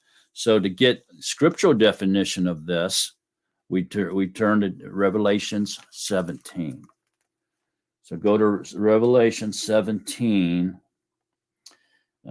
It's in 12, but we're going to back up to 9. Here is the mind having wisdom. The 7 heads are 7 mountains on which the Asha sets. So this is more than likely then Rome. This is Rome. There's 7 hills that make up Rome. Okay. And there are 7 sovereigns. And there are 7 sovereigns. These 7 mountains, 7 sovereigns, right? 5 have fallen, and 1 is. And the other has not yet come. And when he comes, he has to remain a little while. That's 3.5 years. So this is speaking of the anti-Mashiach. In a little while. Okay. And the behemoth or the beast that was and is not is himself also the 8th and is of the 7 and goes to destruction. So what's that saying? Okay, so the beast, the 10 kings, okay, the horns, the 10 kings or the nations. Remember, the little horn comes up and uproots 3. So that means there's 7, right? But then he takes over and rules and becomes the king of those 3, which means he's the 8th, anti-Mashiach. It's all still the 10 horn kingdom, though. The 10 nation coalition or alliance. Everybody seeing it? So that's why it says that was and is not in himself also the 8th. See it? So by taking the 3 ones that he uprooted out of the 10, that leaves 7, he takes over those 3, and so he becomes the 8th. Everybody seeing that? Okay. And the 10 horns which you saw are 10 kings or sovereigns who have not yet received a reign, but receive authority as sovereigns with the behemoth for 1 hour. That's referring to the Battle of Armageddon. It's going to be a short battle. Okay? All right. So go back. Oh, we lost Rebecca. All right. and wait for her. Let's see if she'll come back. There. Okay. Maybe she'll come back in. She'll have a voice. All right. So back over here now to Revelations 13. And so now we know what all this is. Okay. All right. So having 7 heads is more than likely Rome, and 10, the 10 horns or 10 sovereigns or nations, and on his head 10 crowns. That's just a symbol of power of who's in charge. in the names of blasphemy on the beast's head are really not identified.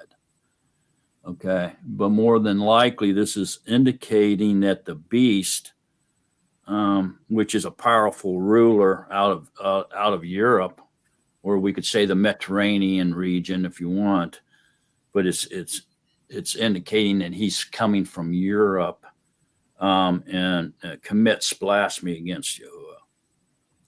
So the blasphemy described in 2 Thessalonians ascribes to the man. It describes him as the man of lawlessness, who opposes and exalts himself against every so-called mighty one or object of worship, so that he takes his seat. He takes a seat in the temple of Yahuwah, proclaiming himself to be Yahuwah, and he is worshipped as Yahuwah.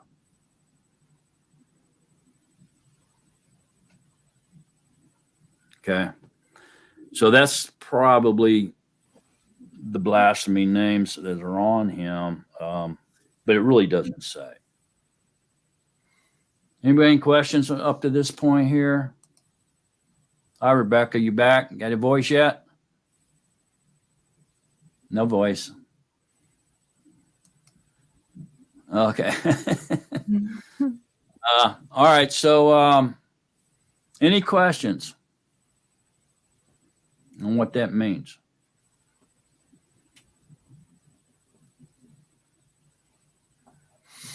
All right. You could type your question if you want to in the chat. You see the private chat up there? You can click on private chat, type in your question if you want to. We'll pick it up there. Nobody can see it but us that's on here. We are the only ones who can see the private chat. Do you have a question? Feel free to type it in there. And Phyllis is always watching that private chat. She'll let us know you got a question up there. Okay. Anybody? Let's go to that real fast over there to 2 Thessalonians, since we mentioned it. 2 Thessalonians 2:4. We'll look back at it again, but we can look at it right here now. So if you look at 2 Thessalonians chapter 2:4, it says, who opposes and exalts himself above all that is called Elohim, or that is worshipped, so that he sits as Yahuwah in the temple of Yahuwah, showing himself that he is Yahuwah, and he is worshipped as Yahuwah by those who are misled or following after the beast. So it has to be a physical temple up there for him to sit in it and claim to be Yahuwah. And he blasphemes everything that is Yahuwah or that is set apart, man. He just rips into it. Doesn't even hesitate. See that? So this is part of the names of blasphemy. Probably something to do with that, is my guess. I mean, it may be names of other mighty ones, that he's gone by in the past. It could be. It really doesn't say. All right. Do you have a question up there now? Okay. Okay, Rebecca says, referring to Kepha Bet 3:8, Could Ted have a point about them fighting already? Let's take a look at it. So Peter, which Peter? Peter 1 or 2? All right, so Peter 2, 3:8 says, "But beloved ones, let not this one thing be hidden from you, that with Yahuwah 1 yom is 1,000 years, and 1,000 years as 1 yom." No, I don't see that connection at all. They're not fighting already. When they fight and they get done fighting, the devil's going to be trapped here on the earth. He no longer can get into his spiritual dimension. Okay, he's going to go nuts. Ain't none of that happening yet. He's always caused problems. He's always influenced humans to disobey Yahuwah. He's always created conflict, war, famine, conquest, death. He's always done all that. Led men astray. I mean, he did it with Adam and Kua. So he's always been doing that. That doesn't mean he's trapped here in the Melchim or fighting yet. They're going to fight because they're going to want to throw him out and get rid of him. They're done with him. Yahuwah's tired of listening to all the accusations against me and AJ and Draz and Ted and you and Phyllis. Yahuwah done with that. I ain't listening to that stuff no more. Throw him out. He comes down with great wrath, because he knows he has little time left at that point. I mean, the devil knows the scriptures. He knows when he gets thrown out and confined on the arets that he has very little time left. So he's going to go crazy beyond anything he's ever done before. Okay? So no, I would say no to that in short.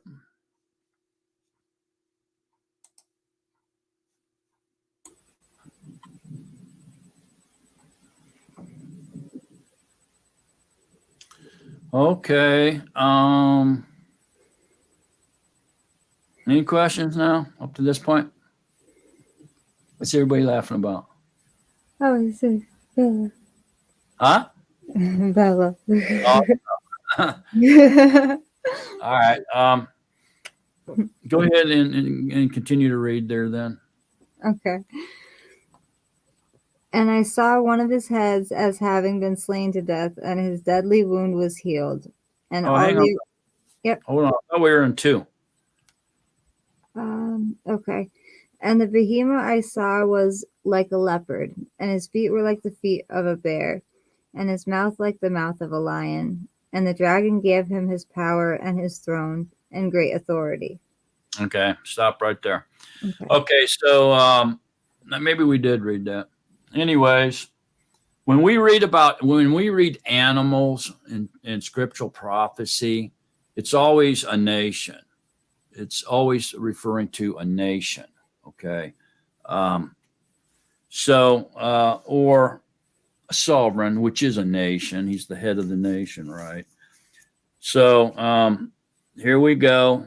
This in the behemoth I saw, and by the way, and I saw behemoth coming up out of the sea, isn't the Pacific Ocean or the Atlantic Ocean. Okay. It's sea means nations or Gentiles, coming from the Gentiles. Okay.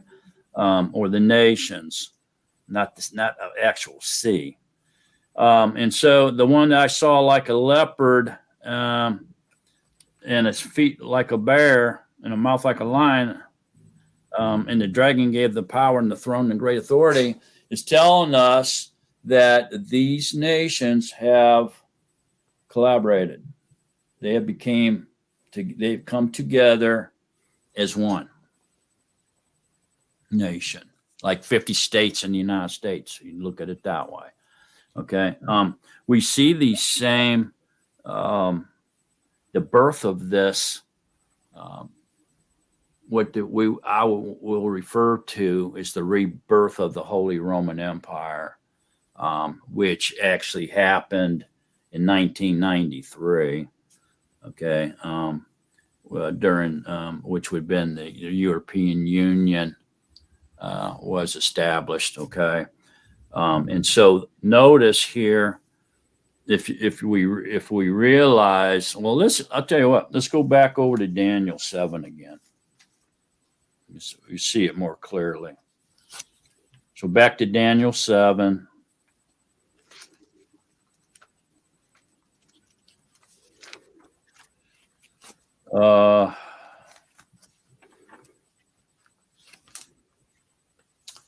It says up here in 3.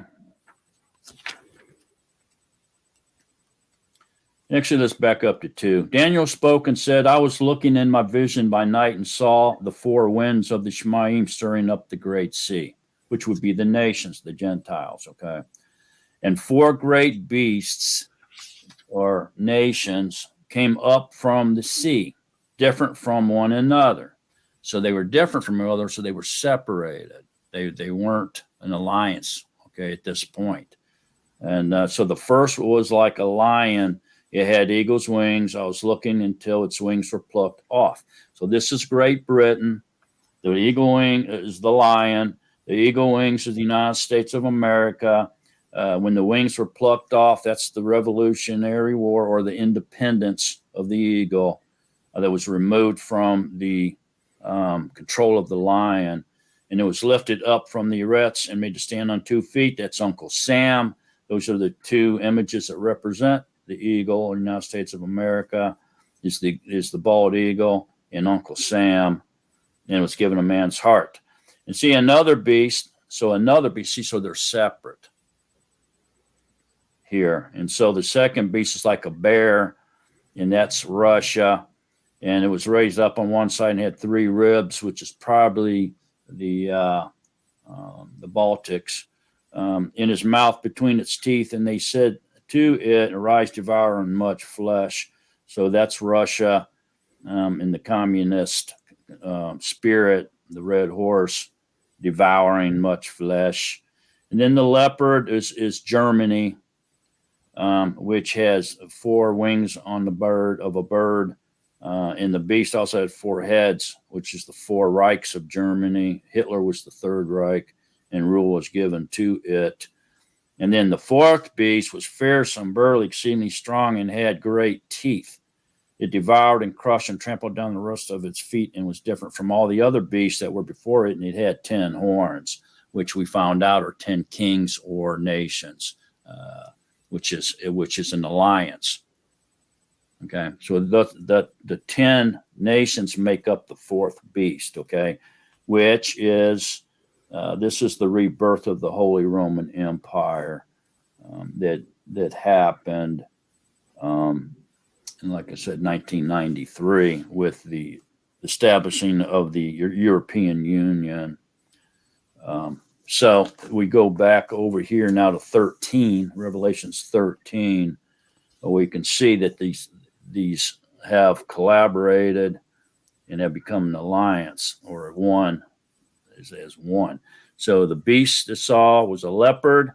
It was Germany, and his feet were like the feet of a bear, Russia, and his mouth like the mouth of a lion, United Kingdom. And the dragon gave him power and his throne and great authority.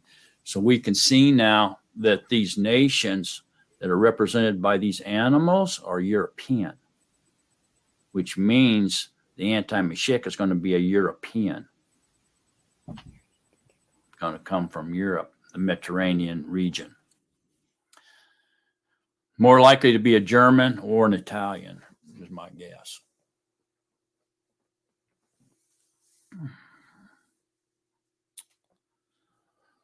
Everybody on board with that?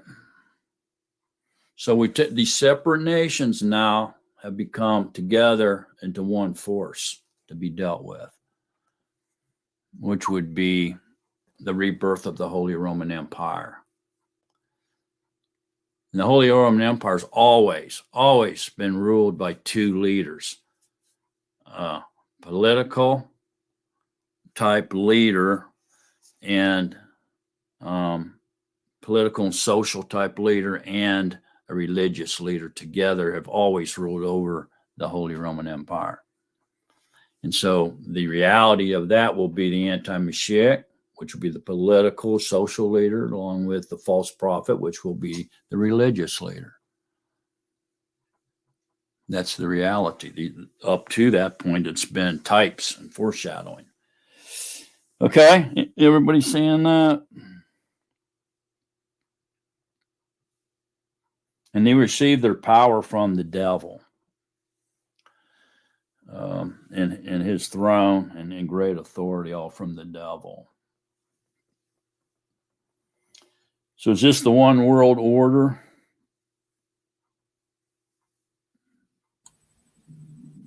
Is this the one world government? Y'all think? So, yeah. Okay, so the one world government, the one world religion, with the one world leader, which would be the anti-Mashiach, is not here yet. So it's going to come, it's going to be ushered in onto the world stage by some great event, which my guess would be World War III.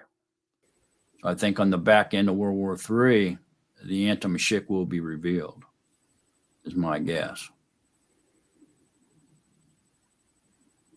It doesn't really say, but I think he will be after World War III. Because how else is he going to come in and convince the world to follow him? It's going to take some huge disaster for him to be able to walk in and say, hey, I have all the answers. The reason that we have all these wars, the reason World War I, World War II, and World War III happened is all because of the Jews. So we have to annihilate them. We got to get rid of them. See what I'm saying?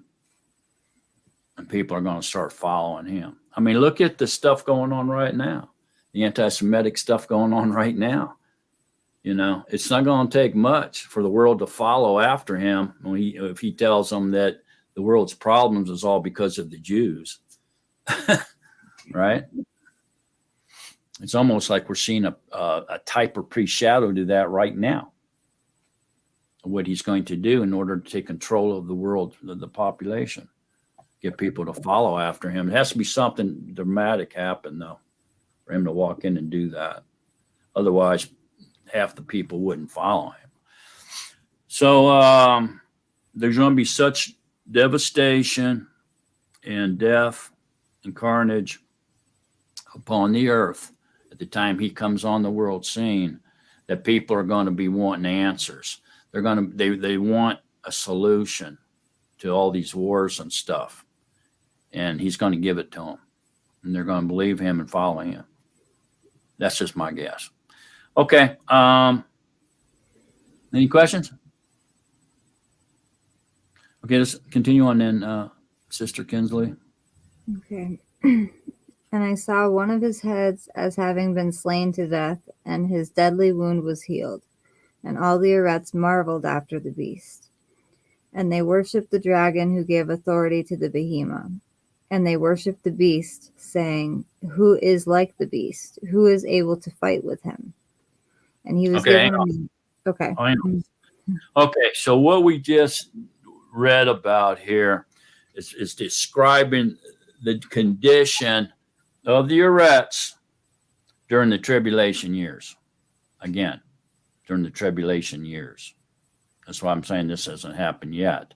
Okay, so this is describing not only the condition of the earth during the tribulation years, but the system of control or the government that's going to be present during the tribulation years.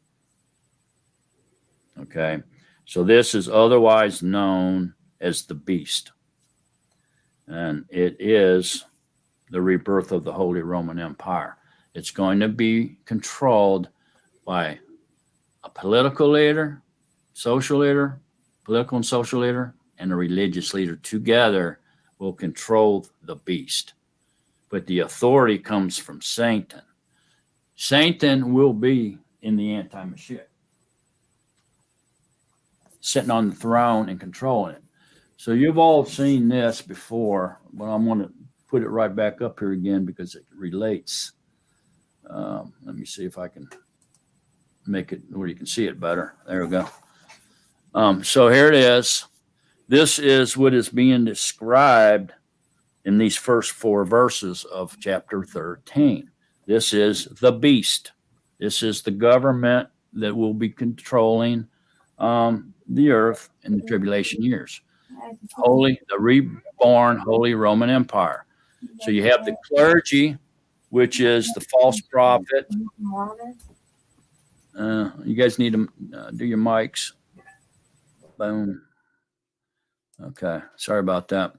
So the clergy, which will be the false prophet, it's the white horse and the green horse, the religious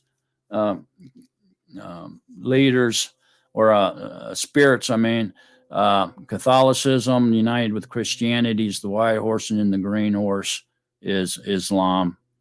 And then the nobility will be the political and social leader or the anti-Mashiach. Which is the black horse, capitalism, and the red horse, communism, making up the nobility. But this black horse is going to fade away, and the beast here is going to become a communist or red horse government.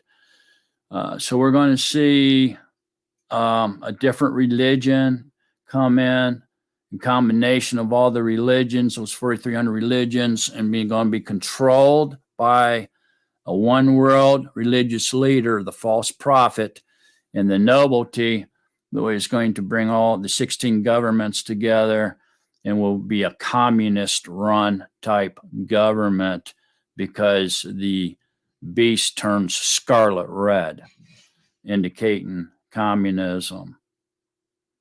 And they control, obviously, the laity or the commoners, along with the chaos, confusion of the mainstream media, keeping everybody in check. But this is what's happening now. This is all going to change in the tribulation years. Okay. So it's going to shift and change. It's going to have a different appearance when we get to the tribulation years. Okay. What I'm saying. Okay. Let me get y'all back up here. All right. Any questions up to this point? So verses 1 through 4 is a description of the world condition of the earth and the system of control that's going to be implemented during the tribulation years. It's called the beast. You can call it the beast system. A lot of people out there talking about, it's a big quantum computer in the sky, controlling everybody and all this and that. There's a lot of different things, but we got to be mindful that when we interpret revelations, the prophecies and the revelations here in Daniel and stuff like that, we have to keep it in our reality. Now, we can't go off into cartoonish land with our interpretations, man. This has got to be real for us. And so everything that once we go through this, interpret these things, make sure it fits into our reality. Otherwise, we're way off base. It ain't nothing cartoonish. This is what's got to be happening prior to the second coming of Yahushua. Okay. Well, during his first coming, there was no cartoonish stuff going on. It came in our reality. He even came in our form as a baby, in order to keep everything real in our reality. There was no cartoonish or animation stuff going on.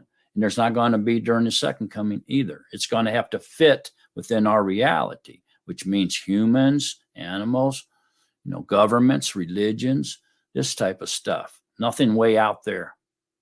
You know, nothing's going to be way out there, cartoonish land. All right.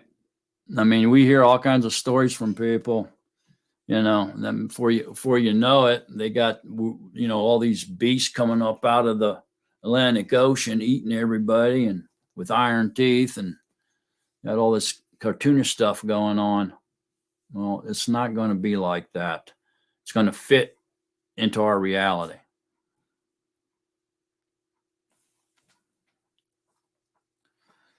All right. So now, as we begin in 5 through 12,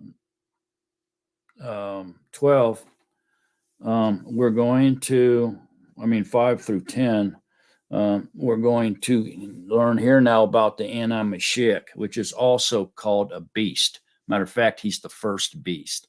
This beast system of control up here called the beast isn't a human. Okay, it's a government. It's a system of control. Okay, so the first beast, referring to a human, is next, the anti-Mashiach, and then we'll get into the false prophet, which is also a human, which is the second beast. Okay, and remember, together they rule over the system of control, the beast up here, 1 through 4. They're the rulers of it. Okay, doing Satan's bidding, of course. All right, let's continue on then. Okay.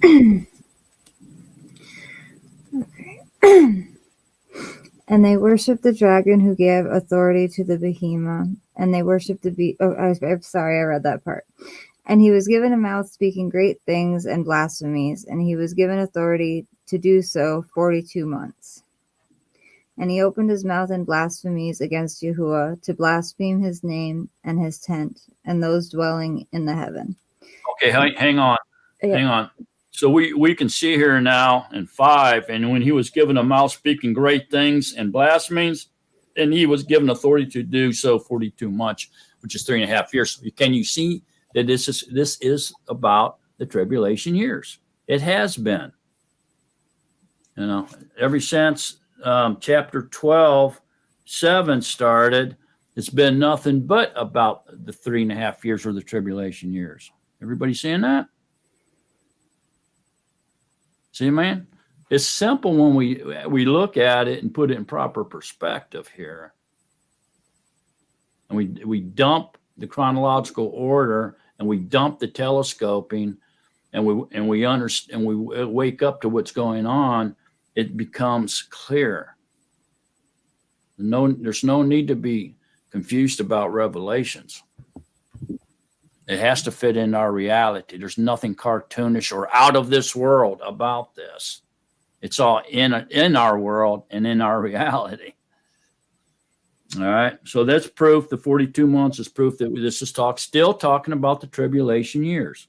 Go ahead, Kinsley. Okay. And it was given to him to fight with the Kodashim and to overcome them. And authority was given him over every tribe and tongue and nation. And okay, all hang those, on.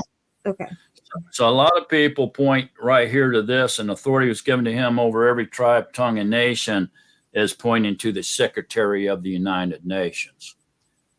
Some of you may have already heard that ideology there. It could be. It could be, especially if he's from Europe. Okay. It could be an indicator of that, but not necessarily. I wouldn't put all my money on that. Okay. I wouldn't put all my eggs in one basket on that one, but it is a possibility, especially that during this tribulation years that the Secretary of the UN, if the United Nations still exists after World War III, could be the anti-Mashiach, could be the Secretary of the United Nations if he's from Europe. But that to me is out there. I wouldn't go around teaching that. I'd just keep it in the back of my mind. You know, it could be. You know what I mean? Could be. Up here in 6 where it says, And he opened his mouth and blasphemed against Yahuwah to blaspheme his name and his tent. His tent is Yahusha, is the Lamb, Yahuwah's Lamb. And those dwelling in the Shemayim, which would be obviously be the Malachim. There's no human up there yet. So it has to be referring to the Malachim. Go ahead, Phyllis. Is there any relationship to the blaspheming of Yahuwah's name with the two witnesses that are clad in sackcloth? For it's approximately the same amount of time as 1260 yeomen, and he's blaspheming for 42 months. No, I guess that's not the same amount of time, is it? Well, the two witnesses get killed when the anti-Mashiach gets revealed. So when he comes on the world stage, he kills them. They lay in the streets for 3.5 years. Remember, then he calls them up into the clouds, which means they're going to be part of the first resurrection. And then Yahusha comes back in the great earthquake. The splitting of the Mount of Olives happens, which is the return of Yahusha. Remember when we talked about that? Mm-hmm. I don't see where of course, the last 3.5 years are going to be the wrath of Hashatan, or the tribulation years. Blaspheming his name is what he's going to do. Remember, he's going to come in up in the temple claiming to be Yahuwah, and he's going to be worshipped as Yahuwah, and he's going to blaspheme everything about Yahuwah and everything about Elohim. Any set apartness, he's going to blaspheme it all, which would include his name, his tent, which is Yahusha, the Lamb of Yahuwah, and those dwelling in the Shemayim, or the heaven, would be the Malachim up there, the ones that threw him out. Michael and the rest of the messengers that threw him out, saying out, So in other words, he's going to try to set up his kingdom on the earth. After he gets thrown out, I'll show you. I'm going to make your creation my kingdom, and I'm going to rule over it. It's going to be mine. And he's blaspheming Yahuwah, all in every which way but loose type deal. Any questions? Okay, Kinsley, let's go.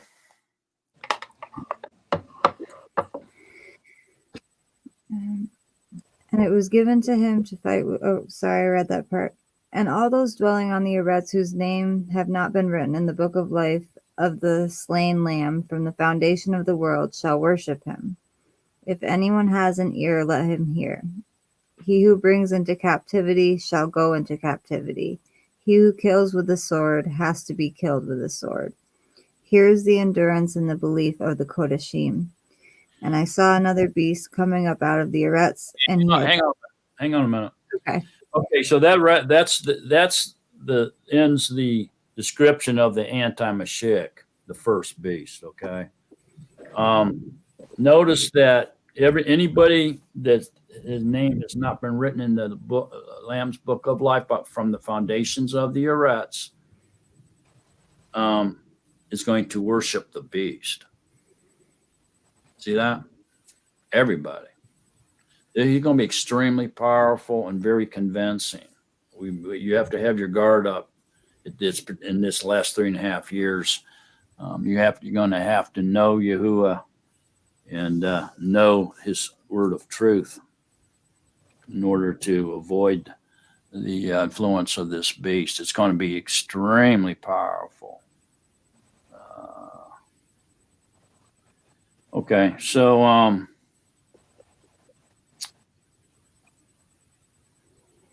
what do y'all think this here means? He who brings into captivity shall go into captivity. What do you think that means?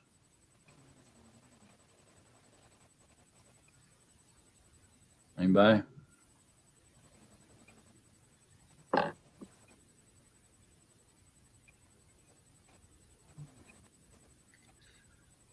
He who brings into captivity shall go into captivity. Go ahead, Raul. Like anyone that brings people onto their side into the captivity of the fake Messiah, then that person will also go into the captivity of the lake of fire. Yeah, yeah. Sin and death. Yeah, yeah. That's it. Okay, so that finishes the first beast, or the anti-Mashiach, if you will, which will be one of the rulers over the system of control, the government, the communist government that will be implemented in these last 3.5 years. Go ahead, Raul. You probably know this, but the guy that's in charge of that world government thing, his name is Schwab. He is a descendant of Nazi. Of Nazi? His father was involved with not. He was born in 1948. I looked into his background a little bit, and they say that his father was involved not directly as a Nazi, let's say, soldier, but he was involved in that government.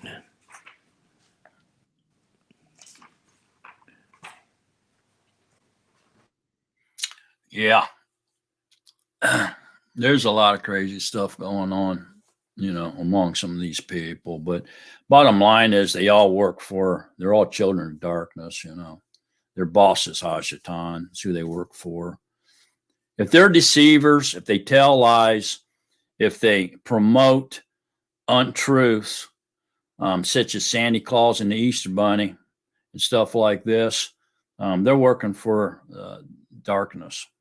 They're in the camp of the darkness because Yahuwah has no darkness in him at all. He doesn't lie. He doesn't have any darkness. So anybody is telling lies is esteeming the devil. I don't care how much you say, oh, it's holy because we're doing it on the church property, like Halloween. It's almost ridiculous. That is almost comical and cartoonish to me. Because you are celebrating a pagan holiday on church property, it makes it a holy celebration. Ha, ha, ha. That's cartoonish to me. It's totally childish and ridiculous, and I can't believe that people even go along with that or believe that. They're only doing it because they don't really care, because they don't want to serve Yahuwah and be obedient to the Creator. They want to serve themselves and do what they want to do. So anybody that's going to tickle their ear, they're going to go in there and sit there and listen to them and give them their money. It's ridiculous. Go, Ted. Not almost comical, is comical. I hear you. Okay, so that's the end. What's that? Kind of like the drag shows they allow in the circuses. Yeah. It's just gone and on and on and on with that. It's a religion. So we all know that any religion at all is wrong. If you're involved in religion, I don't care what you call it, get out. Okay, you're serving the devil because all you're doing is teaching falsehood and telling lies and worshiping pagan holidays. It's ridiculous. Mm-hmm. Go ahead, AJ. Yeah, like the Father, like those that don't want to come out of that, the Father sends them a strong delusion to stay there. That's correct. That's right. Okay, so let's read about the second beast here, or another beast, starting in 11. Okay. Go ahead, and I saw another beast coming up out of the Arets, and he had 2 horns like a lamb and spoke like a dragon. And he exercises all the authority of the first beast in his presence, and causes the Arets and those who dwell in it to worship the first beast, whose deadly wound was healed. Okay, hang on a minute. Okay. All right, so first of all, we see here that another beast coming up out of the Arets And he has two horns like a lamb, which is suggesting gentleness, kindness, set apartness, appearance of set apartness in the form of religion, of the delusional religion type teaching. Okay.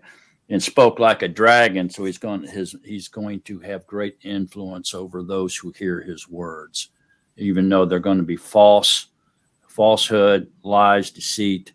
They're going to follow with him. And he exercised all authority of the first beast in the presence of the first beast of the anti-Mashiach. So this is the false prophet, the religious leader. And causes the Eretz and those who dwell in it to worship the first beast. So if he's causing everybody to worship the anti-Mashiach, then worship is a religious act. So we can see here that he's going. It's end time religion. It's going to be a one world religion. It's going to be different than the present beast system now with the white horse and the green horse being controlled through the clergy, right? It's going to take a twist. It's going to become a one world religion with a one world religious leader behind it. And it's not no true religion. There's no such thing as a true religion. Okay, if they're telling you a lie or they're causing you to worship and follow pagan rituals and holidays and stuff like this, then they're following the beast. Okay, they're anti-Mashiach because Yahuwah has no lie in him. I don't care, man, if they're telling you a little lie, a middle-sized lie, a big lie, a white lie, any type of lie. Okay, they are esteeming the devil. Because when we speak truth, we esteem the one true living Yahuwah. When we speak lies, we esteem the devil. He's the father of lies. Yahushua was very clear about that. Go ahead, AJ. There's one thing that really amazed me when I was seeking the truth. I do not find any of these days in Scripture, only the days that the Father set for us to follow. And that's a sign of darkness, spiritual darkness. If he wanted us to honor these days, it would be in Scripture, but they're not. And the second thing is, when we get to the 44,000, okay, and I hear some of the Christians, as it were, said, well, we are part of the 44,000. They're not mentioned. None of these building names are mentioned in Scripture. The 44,000, the 12,000 that add up to the 44,000, or Israelite tribes. The tribe of Dan, Reuben, Israel. All those brothers of the 10 tribes or 12 tribes are mentioned in Scripture of the 44,000. Nobody else. I find that amazing. I just wanted to say that. That just came to me. And everybody talking about, we are part of the 44,000. But your name is not in the book. Only the tribes of Israel. I just wanted to put that out there for those that think they're going and they're not. Yeah, and in it says, and causes the Eretz and those who dwell in it to worship the first beast, whose deadly wound was healed. So that's interesting right there, whose deadly wound was healed. And so this, I know lot of people teach that this can be the Third Reich, when Germany was split in half and it was pretty much killed. You know what I mean? But whose deadly wound was healed can also, people teach that this was the Holy Roman Empire. Okay. And it was reborn again in 1993 through the European Union, under the guise of the European Union. And but to me, because of context, this seems to be applying to some type of well-known world leader, military leader, somebody that actually does receive a deadly wound and then was brought back to life.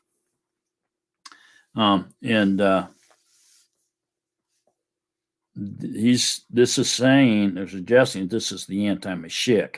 So his body, his physical body, seems to had received a deadly wound and was healed. So he was brought back to life from the brink of death, or even did die and was brought back. That's not hard to believe. We read about this all the time.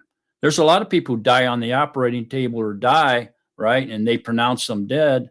The doctors pronounce them dead, and then they come back to life. All right. We hear about these stories quite a bit. This is nothing that's hard to believe. So let's go ahead and read on from there, and then we'll kind of put that together, and I'll explain what I'm saying here. Go ahead, Kinsley.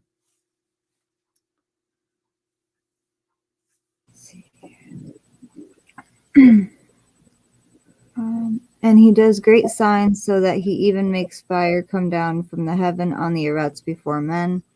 And he leads astray those dwelling on the Eretz because of those signs which he was given to do before the beast, saying to those dwelling on the Eretz, to make an image to the beast, who was wounded by the sword, yet lived. Okay, stop. Okay, so that pretty much clarifies it, saying to those dwelling on the Eretz, to make an image to the beast, who was wounded by the sword, yet lived. So this makes me believe it was some type of assassination of a well-known person, or he was wounded in battle in maybe possibly World War III or something, yet lived. Okay, wounded by the sword, yet lived. And so go ahead and continue. Read that next verse, Kinsley. Okay. And he leads astray those dwelling on the Eretz because of those signs which he was given to do before the beast, saying to those dwelling on the Eretz, to make an image of the beast, who was wounded by the sword, yet lived. And there was given to him to give a ruach to the image of the beast, that the image of the beast should both speak and cause to be killed as many as would be worshipped or would not worship the beast, the image of the beast. Okay, hang on now. All right, so here since this image of the beast, to make an image to the beast who was wounded by the sword yet lived, seems to be a human, some type of life form. Okay, and then so this image of the beast is a life form, a human more than likely, and there was given to him a ruach to the image of the beast. So he got a ruach, which is probably the devil possessing this body that was died but yet lived, was wounded but yet lived. That the image of the beast should both speak and cause to be killed as many as would not worship the image of the beast. Okay, so this person has the power to speak, the power to execute, order executions, and so forth and so on. This must be life form, and it's more than likely it's a man. So I'm saying the image of the beast is a man possessed by the devil. Okay, a lot of people say, oh, it's a statue. It could be both. He could erect a statue of himself up there on the set apart place, like Nebuchadnezzar did with the golden image, right? Which was 60 cubits tall, 6 cubits wide, right? And this all happened in the year 600 BC. 600 BC, 60 foot tall, 6 foot wide, 666, right? And so it could be, a lot of people say, well, I think this is going to be a Nephilim, a giant up there. And because of the relationship to Nebuchadnezzar's golden image, his statue, it could be, but I'm not going to go there. Go ahead, Kinsley. Another theory I've been reading about lately is a cloned image of JC. Yeah, I'm getting ready to hit that right now. And so we got to at this point, we have to say this is a life form. Come on, man, it has to be. They were almost dead, but yet they lived. They speak. They order executions, and they do act just like a man, right? They both. The image of the beast speaks. It has a spirit, and it executes people. Causes many would not worship the image of the beast to be executed. So it's making decisions. This is a life form. So this can either be the image of the beast, can either be a man possessed by the devil, a human body, okay, because he loves to copycat Yahuwah. And since Yahuwah came in the body of a fleshly body, okay, that's what he's going to do. Remember, he wants to be Yahuwah in every way, shape, and form. Or it can be a cyborg, which is partly human and partly machine. Or it could be an artificial intelligence, a total robot, and has downloaded a human mind and human memories into the brain of the AI robot. They have robots now. There's people over in Japan dating robots. So this isn't our reality. This isn't out of our reality. It's happening. Look it up in Japan. It could be a clone. Maybe they took this person that died, they made a clone of him, and Yehukanan didn't know what a clone was, so he said he was dead, but yet lived because he saw him back alive.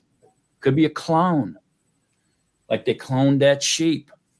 It could be a spliced DNA, where they have took human DNA and say gorilla DNA and spliced it and created some creature outside of what Yahuwah created. It could be that. Why?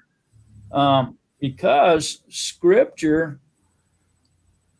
it sounds as though, to me, that the devil is going to create a body for himself, a man in his own image. Evil, deceptive, liar, the whole 9 yards, sinner. And it's a possibility then that the devil, was going to create a body for himself out of one of these options. It's either a man is going to come up from the dead and he's going to possess him. He's going to live and the devil's going to go in and possess him. A cyborg, an AI robot, a clone, or some kind of spliced DNA. Okay. But remember this, let me point this out, that the devil can manifest himself as a man.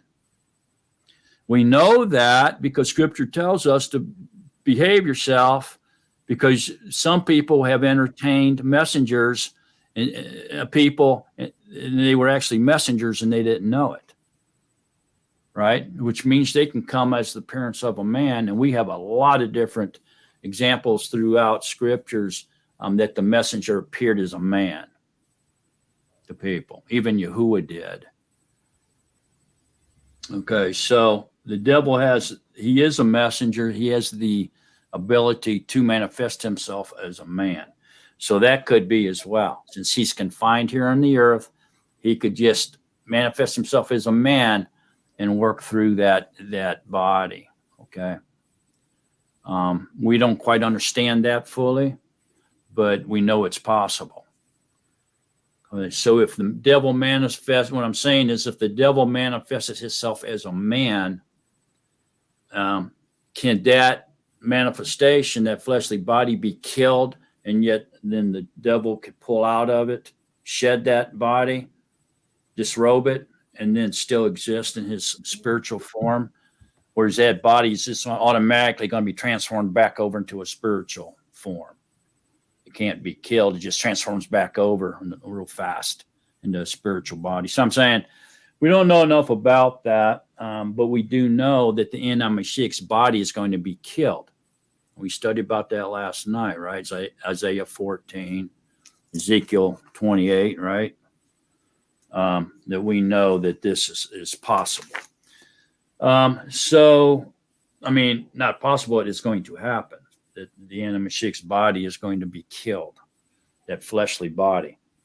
So more than likely then, not knowing really is too much about the devil being able to manifest himself as a man, what happens, can that body be killed in that form, that manifestation form or not? We almost have to abandon that and go back to it's either going to be a human, a well-known human that died or almost died or did die and was brought back to life and the devil possessed him, probably a well-known human, a cyborg, half flesh, half machine, an AI, a robot with the download of a human experiences into its brain, a clone from the DNA of a man that has died, or a spliced DNA, some kind of weird creature that the devil makes up and enters into as his body. Maybe he doesn't want to be associated with Yahuwah's creation, so he creates one for himself with DNA splicing, which I believe they've already done. All this I believe they're doing right now and have done. And matter of fact, a lot of people believe that Bigfoot is a spliced DNA creature from human and gorilla. Could be. Could be. So there you go. So this image of the beast then is going to have to be a humanoid type being that the devil possesses in one form or the other. If we read Isaiah 14 and Ezekiel 28, it pretty much confirms that. Read it. We read it last night. Okay. Any questions so far on that? The image of the beast. Now, I know we all are familiar with that the image of the beast is the crux, the cross. I know we're all familiar with that. And it can be, it can be in a different context. It absolutely can be. And we can accept that. But as we're reading here, when we see here that the second beast worshiped the first, caused everybody to worship the first beast, whose daily wind was hewed, and he speaks and he executes, he does all this stuff. That this has got to be talking about a humanoid, not a cross. Both of these beasts, the first beast and the second beast, has to be a humanoid type, not a cross. Ain't no cross going to come to life, receive a spirit, and speak and execute people, and stand up and sit in the temple, claiming to be Yahuwah and being worshipped as Yahuwah. Ain't no cross going to go sit down on a throne and do that and talk and everything. Can't be. You see what I mean? But it's not wrong to say and to recognize that the cross is the image of the beast, because it is. And you see that cross, that's the image of the beast. Just like the menorah is the image of Yahusha. In that context, it's true. You see what I'm getting at? Mm-hmm. So we don't have to say, well, no, that's wrong. The image of the beast is a humanoid. No, we can say that they're both right. in context. Everybody understanding where I'm coming from now on that? All right. Okay, Kinsley, let's move on. All right. And he causes all, both small and great, and rich and poor, and free and slave, to be given a mark upon their right hand or upon their foreheads, and that no one should be able to buy or sell except he that has the mark or the name of the beast or the number of his name. Here is the wisdom. He who has understanding, let him calculate the number of the beast, for it is the number of a man, and his number is 666. Okay. So that wraps 13 up. Anybody got any thoughts, comments, questions, or anything on chapter 13 or 12 as far as that goes? Okay. So this mark on the right hand or the forehead this is the same situation here. Okay. We all have heard that the mark upon the right hand and the forehead is the sun worshipers, the Friday worshipers and the sun worshipers, right? So who are the 6 day worshipers?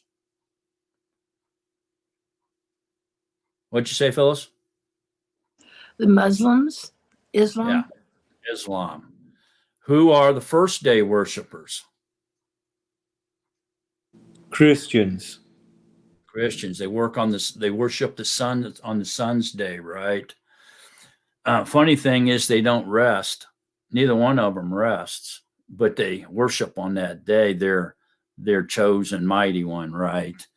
And so Yahuwah's rest day is the 7th day, Yom Shabbat.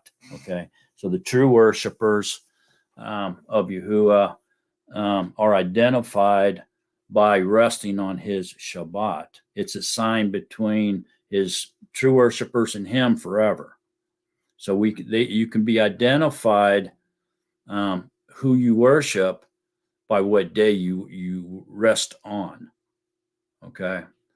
So this mark then could be that they worship on Sunday or on Friday. And sorry for saying them words, but I'm saying them so people that's listening can understand what I'm saying here.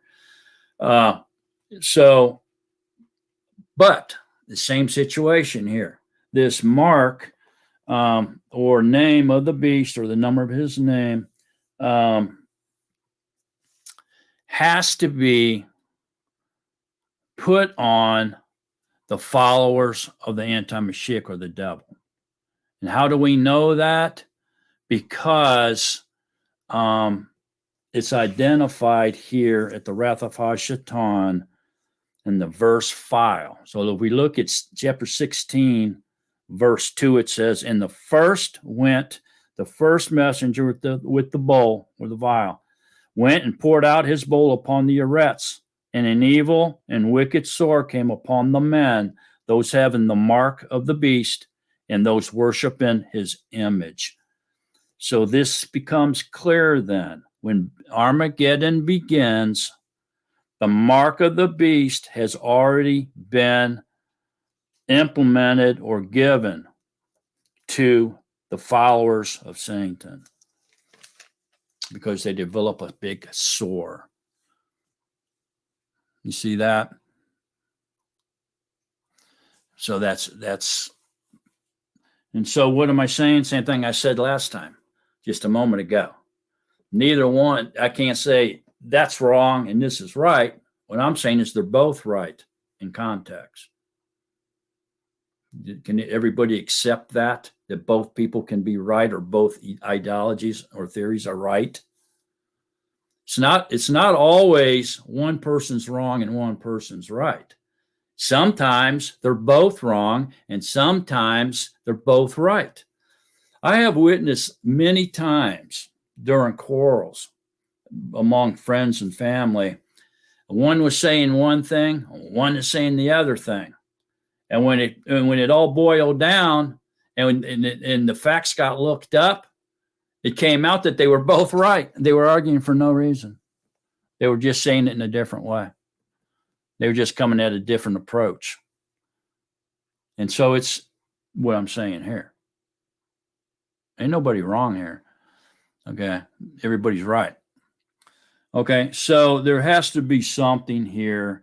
And here's the wisdom. He let him calculate the number of the beast, for it is a number of a man, which we know is 6, and his number is 666.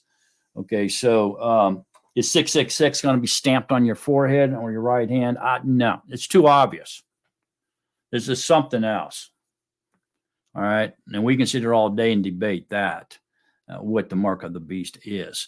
There is another place in Scripture in Numbers that does identify that Yahuwah put a mark on people before he destroyed the rest of them. He marked his people. And matter of fact, he was holding a tattoo gun, and so it was actually a tattoo. All right, so more than likely that mark was the Taw. Okay, but it could have been the leaf in the Taw. But by any rate, there is a situation in Scripture, another event, that this is a reality. It's real. And so this can happen in our reality. It's proven. Okay. Remember, we talked about that. We looked that up a couple of weeks ago. Does everybody remember that?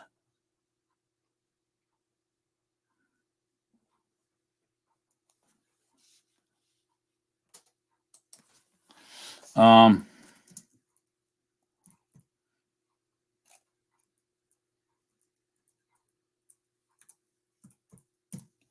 me see if I can find it.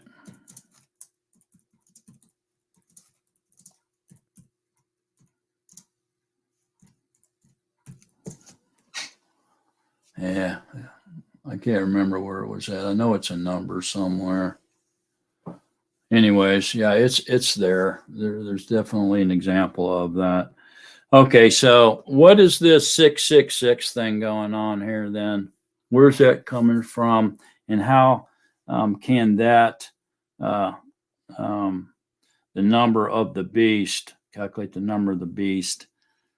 So, for it is a number of a man. That right there kind of confirms that the image of the beast is going to be a humanoid right there, because it's saying it's the number of the man, 6, okay? And so he's going to be some type of a humanoid, a man, and we just went through all that. For it's the number of a man, which is 6, and his number is 666. Okay, so we also find this in Nebuchadnezzar's statue we just talked about. The year 600, 60 cubit tall, 6 cubit wide is 666. And we can also see it as 60 cubits tall, 6 cubit wide, and the number of a man is 6, which also can be seen as 666 as well, as far as type goes. And so where does this really come from? Well, it's coming from Hebrew gematria. Okay, and it is, Hebrew is not the only language that uses gematria, which is that a letter represents a number. And so Latin does that as well. So the V, the letter V in Latin, we'll say, is a 5. X is a 10. See what I'm saying? So we know that this exists in other languages. So in Latin, this would come out to 616, which is really the spelling of Nero's name in Latin, comes 616, and that's why you hear this confusion come into this message. But in Hebrew and in Greek, it is 666. Now, the most interesting part of this, if this is sort of a riddle type thing, that we can listen, maybe perhaps learn the name of the anti-Mashiach, and it's hidden in this Hebrew gematria. Okay, and so what we have is we have the Greek chi, and it's CHI, and it represents the correlating gematria number is 600. Okay, and it sounds like chi. like cheese without the Z and the E. And then we have the Z, which is XI, which correlates to 60. And then stigma, which is S, or stigma, and that correlates to 6. So when we take this Hebrew gematria and we put it together in order to sound out the letters that are associated with these numbers, then we get for 600 chi, for 60 Z, and stigma S, or S. Okay. So when we put all that together, it sounds like Jesus, Jesus, Jesus is the name of the anti-Mashiach. It sounds an awful lot like the J-man to me. So there's a really good chance this anti-Mashiach will be coming in the name of the J-man. Remember, J didn't exist. J was just morphed I, okay, that morphed and became a modern letter. Okay, so it didn't exist. So we have to go with the original, which is Jesus, Jesus, Jesus. Is that revealing the name of the anti-Mashiach as being Jesus, Jesus? Could be. It could be. All right, so that's the end of chapter 13. Did anybody got any questions, comments, or thoughts or concerns on this chapter? Is everybody on board with all this? Hi, Gibson girl. Glad you're here, Rebecca. Glad to see you. Okay, so we're going to go into chapter 14 to be the last one today. Who wants to read that? Phyllis?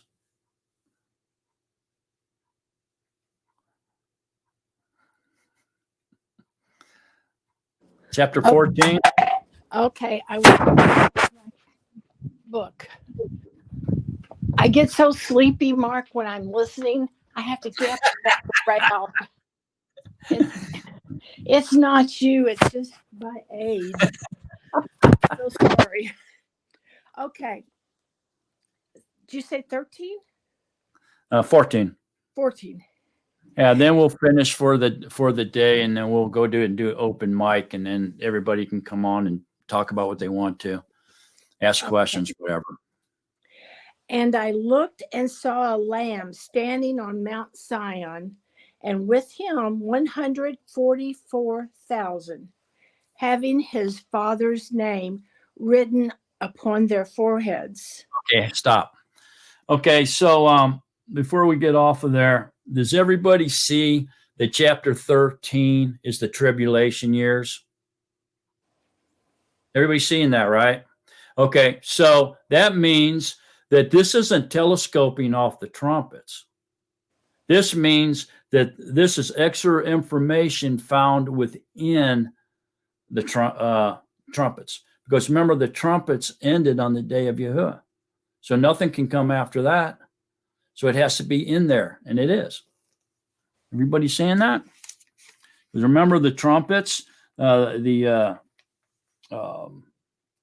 fifth trumpet was the war on terror, ended in 2021, giving us that timeline. The sixth trumpet here has to be going into the four Malachim having been bound at the river.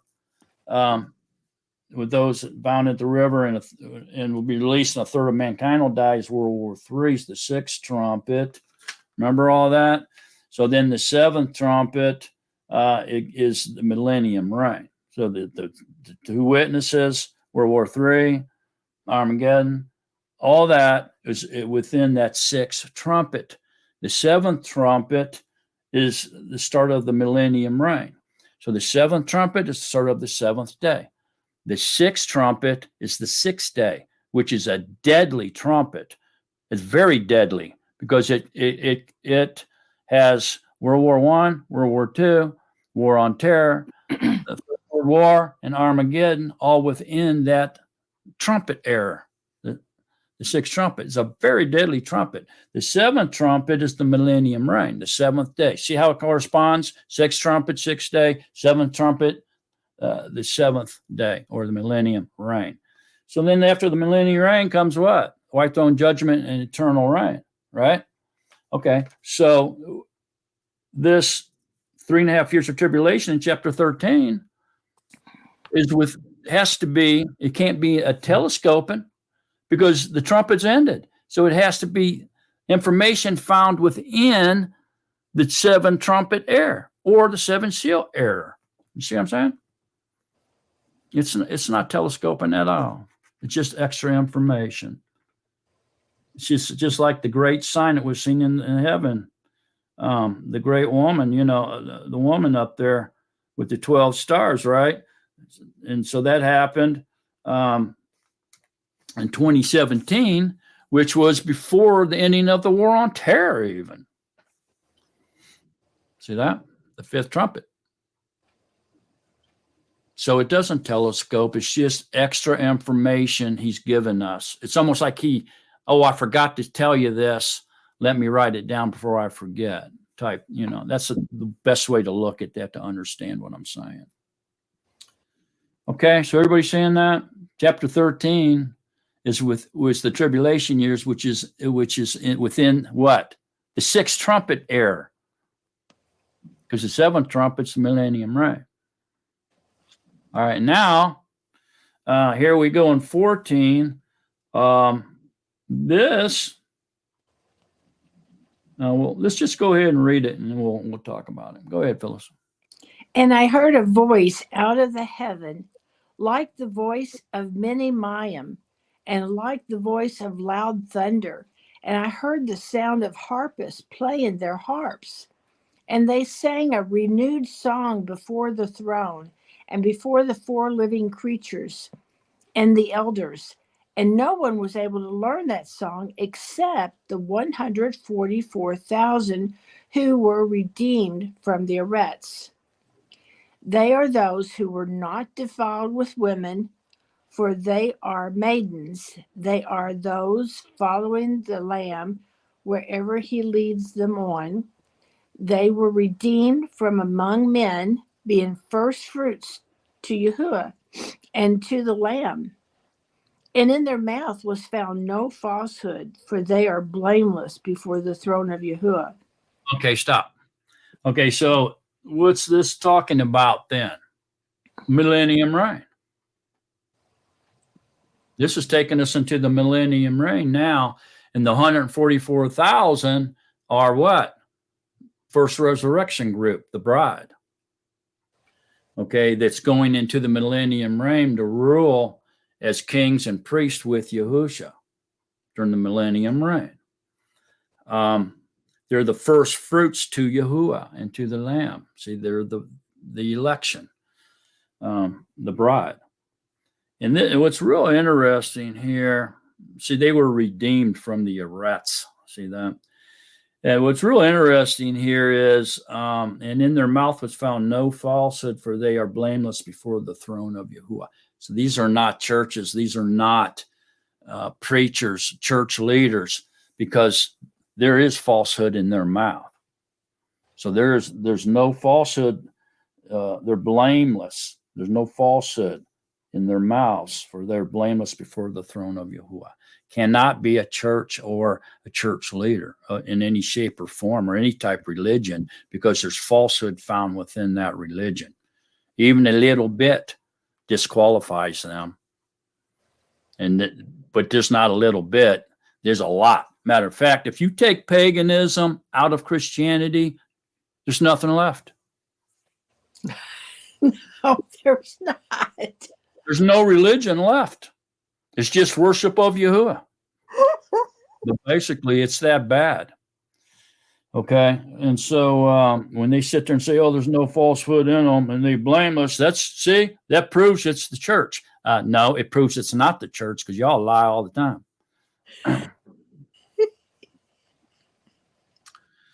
Okay, so now we're seeing the millennium reign here in 14. And the 144,000 is a remnant, It's the first fruits to Yahuwah and to the Lamb of those who could exceed to a higher level of love. They achieved the higher calling. And I believe here that the two witnesses that we read about die when the anti-Mashiach comes on the scene are going to be part of this 144,000. It's why they're resurrected at the end of 3.5 years and meet Yahuwah in the clouds. And that's why the next verse brings him down onto the Mount of Olives with a great earthquake, splitting the Mount of Olives in half, because they're going to be part of this 144,000. So Yehukanan and Elijah, theoretically, neither one has died yet. So they could die. That's what's once appointed to a man to die. And then they're since they lived all this time, then they're part of the first resurrection because they lived through the end times, through the light. When the light came, they were still alive. They didn't die before the light came. So that qualifies them as being able to be the bride. See what I'm saying? The only one left is Enoch. Who knows about Enoch, man? Enoch was very, very, very loved by Yahuwah. So he may be immortal already. Who knows? I don't think he is. I think he's he put him into the Garden of Eden, which probably does make him immortal in a sense.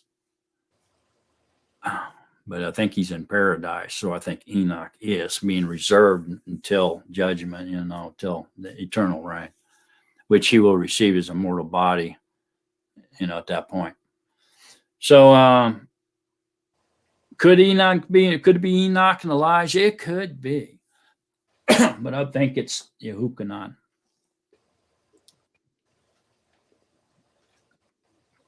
Otherwise known as Lazarus or Alazar. Any questions? All right, let's continue on.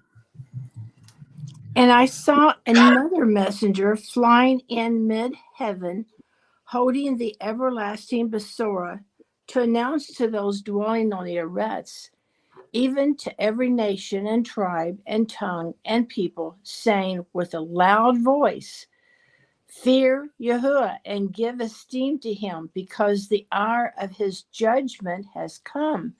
And worship him who made the heaven and the earth and sea and fountains of water."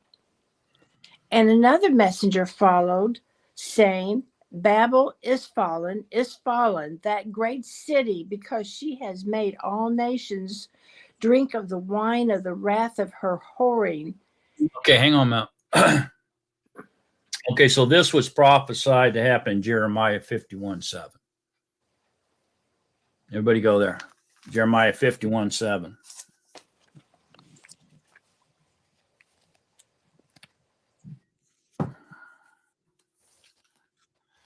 Okay, so Jeremiah 51:7 says, "Babel was a golden cup in the hand of Yahuwah, making drunk all the Eretz. The nations drank her wine. That is why the nations went mad." Okay, so there it is. Would that be the Catholics and Christians? Yeah, that would be false teaching in religions for sure.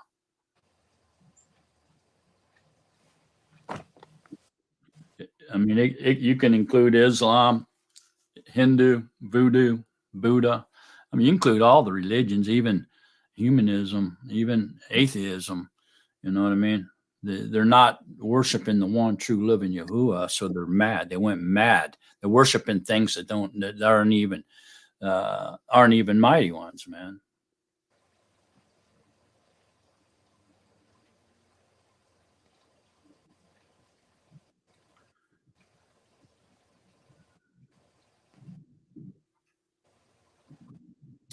So she has made all the nations drink of the wine of the wrath of her whoring.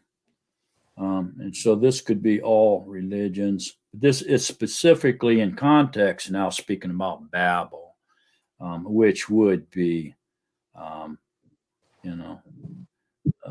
the teaching of Nimrod that is being reserved and passed on through Catholicism. Remember, the rider on the white horse is carrying the bow, which is the teachings of Nimrod, and passing them on. Okay. Anybody got any questions on that? Okay, Phyllis, let's go. And a third messenger followed them, saying with a loud voice, if anyone worships the beast and his image and receives his mark upon his forehead or upon his hand, and he also shall drink of the wine of the wrath of Yahuwah, which is poured out undiluted into the cup of his wrath.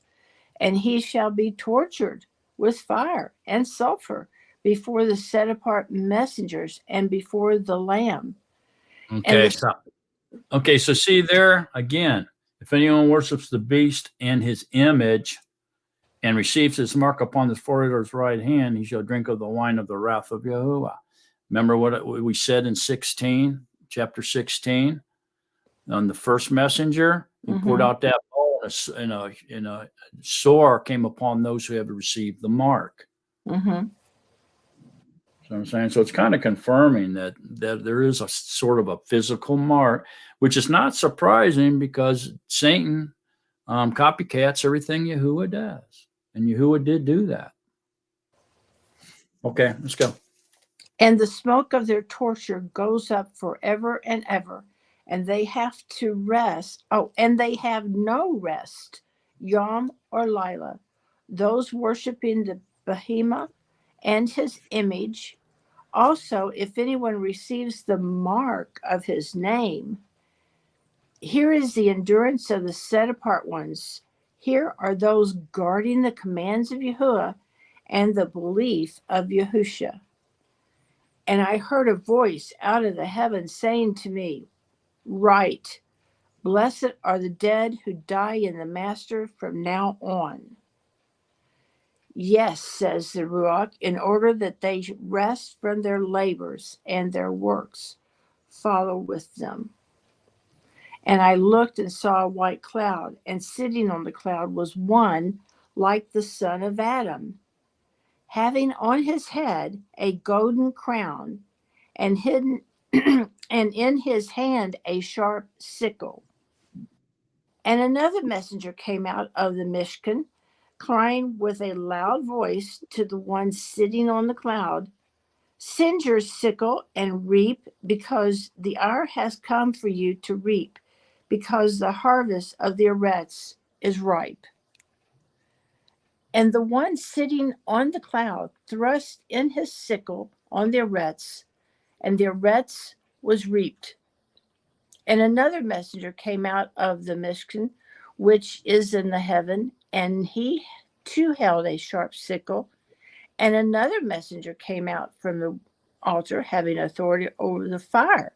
And he cried with a loud cry to him, having the sharp sickle, saying, send your sharp sickle and gather the clusters of the vine of the eretz, because her grapes are ripe. And the messenger thrust his sickle into the eretz and gathered the vine of the eretz and threw it into the great winepress of the wrath of Yahuwah. And the winepress was trodden outside the city, and blood came out of the winepress up to the bridles of the horses for about 300 kilometers. Okay. All right. So that's chapter 14. And so we can see this is speaking of tribulation years, the Battle of Armageddon. It all fits within that same time frame between point A and point B. And it even touches the white throne judgment. Okay, and the first resurrection, the millennium reign. Okay, and so it's a little bit of injection there, but it also goes outside of the trumpets. Okay, so what happened? Why you suppose that is? See up here, it says, fear Yahuwah and give esteem to him because the hour of his judgment has come. Well, that's the white throne judgment. So that's beyond the millennium reign. That's beyond the 6th day or tribulation. See what I'm saying? So he kind of jumps in and out of the trumpets. And what do you think Yehukanan's doing that here in this chapter? Obviously, the 144 that were redeemed from the Arets is the first resurrection at the second coming. So that takes us out of the 6th trumpet. Takes us into the 7th trumpet, doesn't it? So what do you think Yehukanan's jumping around like that? It says over here, at 16, and the one sitting on the cloud thrust in his sickle on the Arets, and the Arets was reaped. And another messenger came out of the Mishkan, which is in the heaven, and he too held a sharp sickle. And another messenger came out of the altar, having authority over the fire, and he cried out with a loud voice to him, having the sharp sickle, saying, send your sharp sickle and gather the clusters of the vine and the Arets, because her grapes are ripe. This seems to be the gathering of the wheat, right?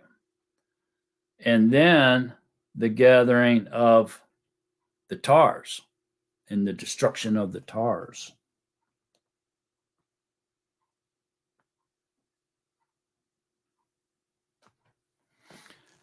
Okay, so when does that happen?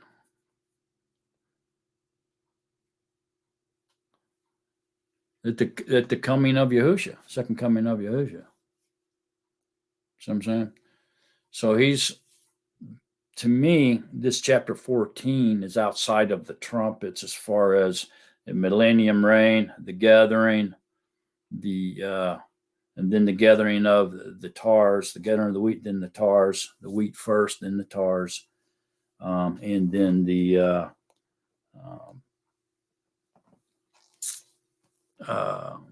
day of Yahuwah, where he's going to destroy everything that's still on the earth, going to get destroyed by fire. Very few men will be left. So it seems he's taken us now out of the tribulation years into the millennium reign, then the white throne judgment. But he goes back to the day of Yahuwah, or the second coming of Yahushua toward the end. See what I mean? So he kind of jumped around there a little bit. So why do you think Yehukanan's doing that?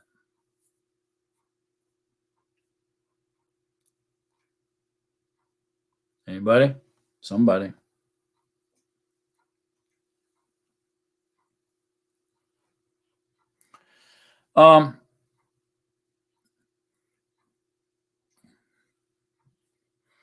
Basically, he's done with his extra information. Go ahead, Tad. I was just going to say, I mean, we were told that Yehukanan was just to write what he saw. And so, I mean, unless he saw these things, he wouldn't be writing them. So it's actually Yahusha's showing him that's kind of bouncing around. I don't think it's really Yehukanan. I think it's Yahusha bouncing around, and Yehukanan's just writing what he's seeing.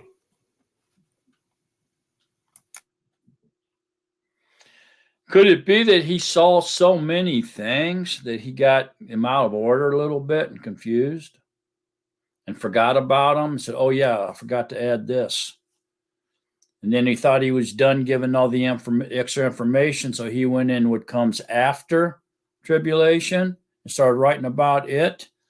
Because the reason I'm saying that is because chapter 15 is an introduction to the vials or the bowls. And chapter 16 is the bowls, which is Armageddon. We're going to talk about that next week. So why all of a sudden he went back to the tribulation years after 14, after he let the cat out of the bag on what happens when day of the tribulation years ends. See what I'm saying? Go ahead, Phyllis. Well, maybe it's just like you've been saying all along. There's just no way to tell it everything all at once, because if you spread the story out this way, your sentence would be way too long. So you had to make a story here and make a story here and make a story here so that you could absorb all of it. And besides, I can't imagine anyone being told something to write down by Yahuwah that they're going to forget a single word. I think he's going to bring them to mind of everything they're supposed to say. Yeah.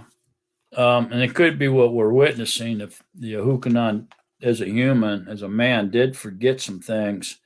Because obviously, 12 and 13 are additional information that falls within the timeline of the 7 seals and 7 trumpets between point A and point B. But 14, he seems to be done, and he's some reason going into the millennium reign, the white throne judgment, and then into the gathering, back into the gathering, which was at the coming of Yahusha before the millennium reign starts, before the millennium reign started. So he's jumping around here. We can't deny that. He's definitely jumping around here, going back and forth.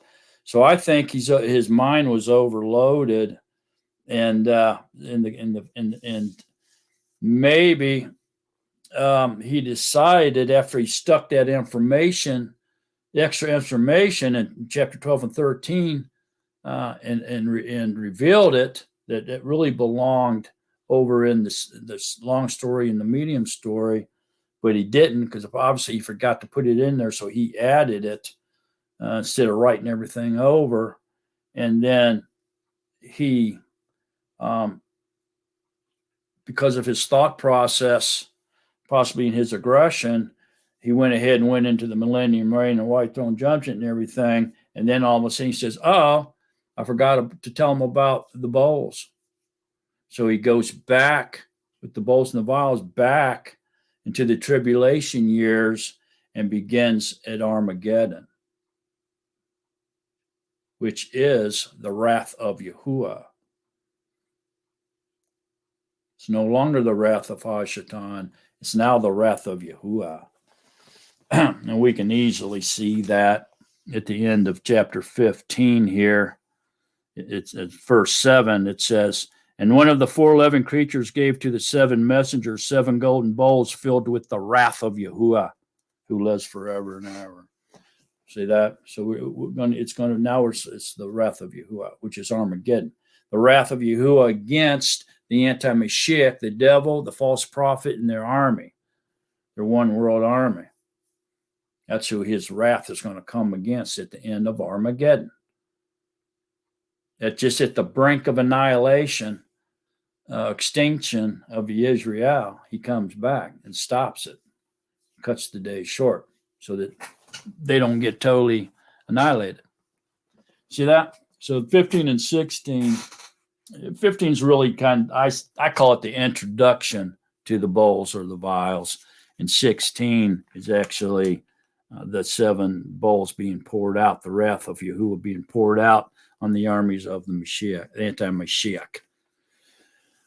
Okay, so the point I'm trying to make here is we don't want to get off track and think that this is telescoping and this is all happening between the trumpets and continues from the end of the trumpets on to the bowls. So these 7 signs that Christianity calls 7 signs is telescoping into the bowls. It's not. The trumpets ended. He gave us extra information. He got over excited here, if you will, and began talking about what happens after the tribulation years.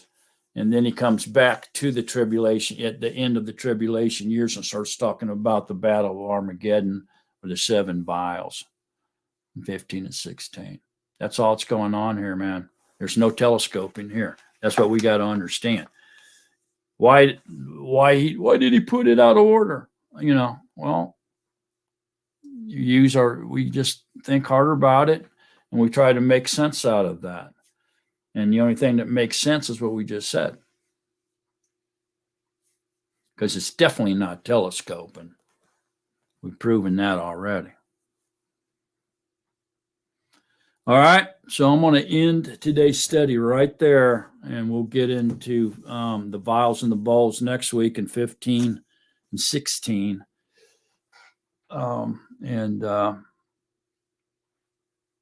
It should be a great study. So at this point, does anybody have any questions, comments, or anything they want to talk about today's study? Anybody at all?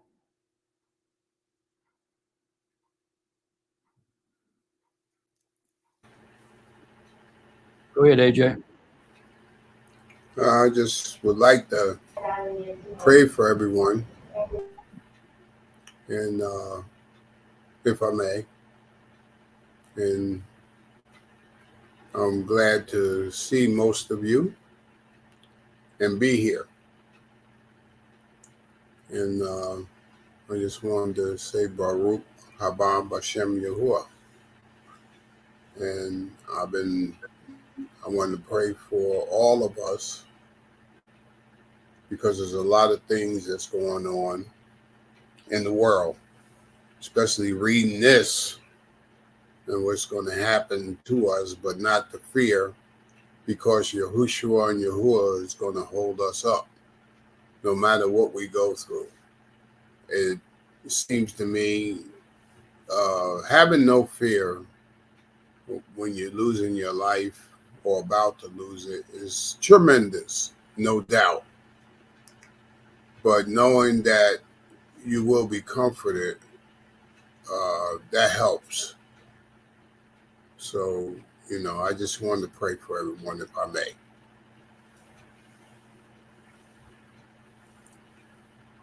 I thank the Father in the heaven for Brother Mark, Brother Lou, Sister Phyllis, Brother Tad, Brother Yami and Rule, Kinsley, and all the brothers and sisters here and also in the chat room that I don't see,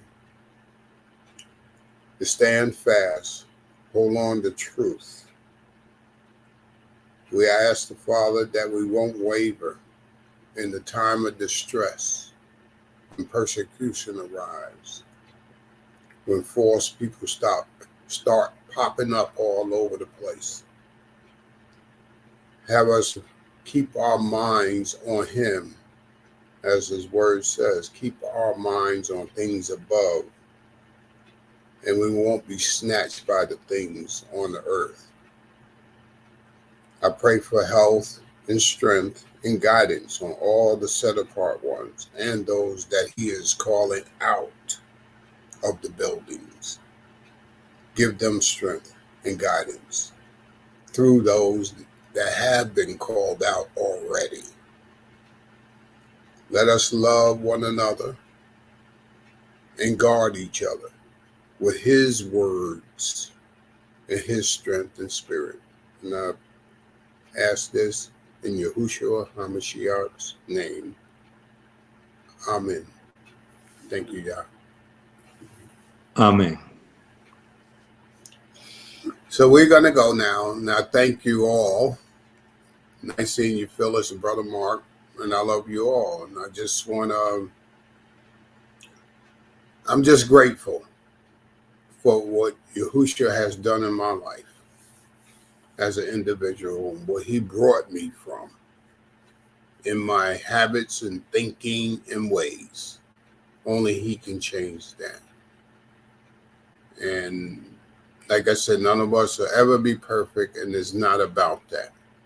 It's knowing that we have the truth. We know Yah loves us, and He wants us to know Him. And I thank Him for coming down here, walking amongst His creation. It still blows me away. I tell people as best I can, you see a colony of ants going to destruction, you want to save them. You can't speak to the ant. You have to become the ant to talk the language. So I'm glad Yahuwah came down here in the flesh of what he created and walked among us to show us what he's like.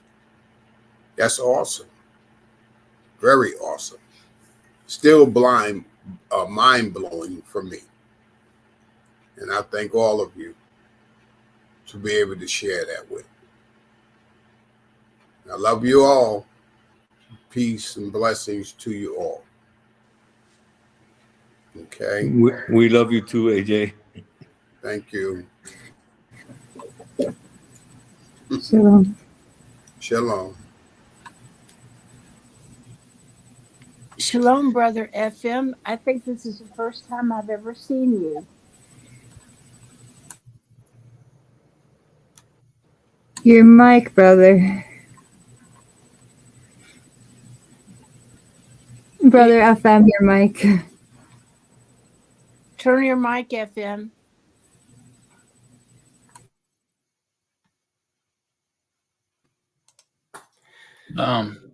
So I found that verse about the mark on the forehead, the type, okay, that we were talking about. It's in Ezekiel 9. Ezekiel 9, 1-6 is where it's at.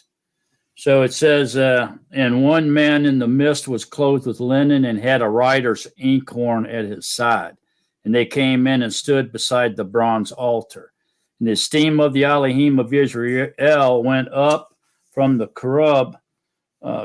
cherub where it had been to the threshold of the house. And he called to the man clothed with linen, who had the writer's inkhorn at his side.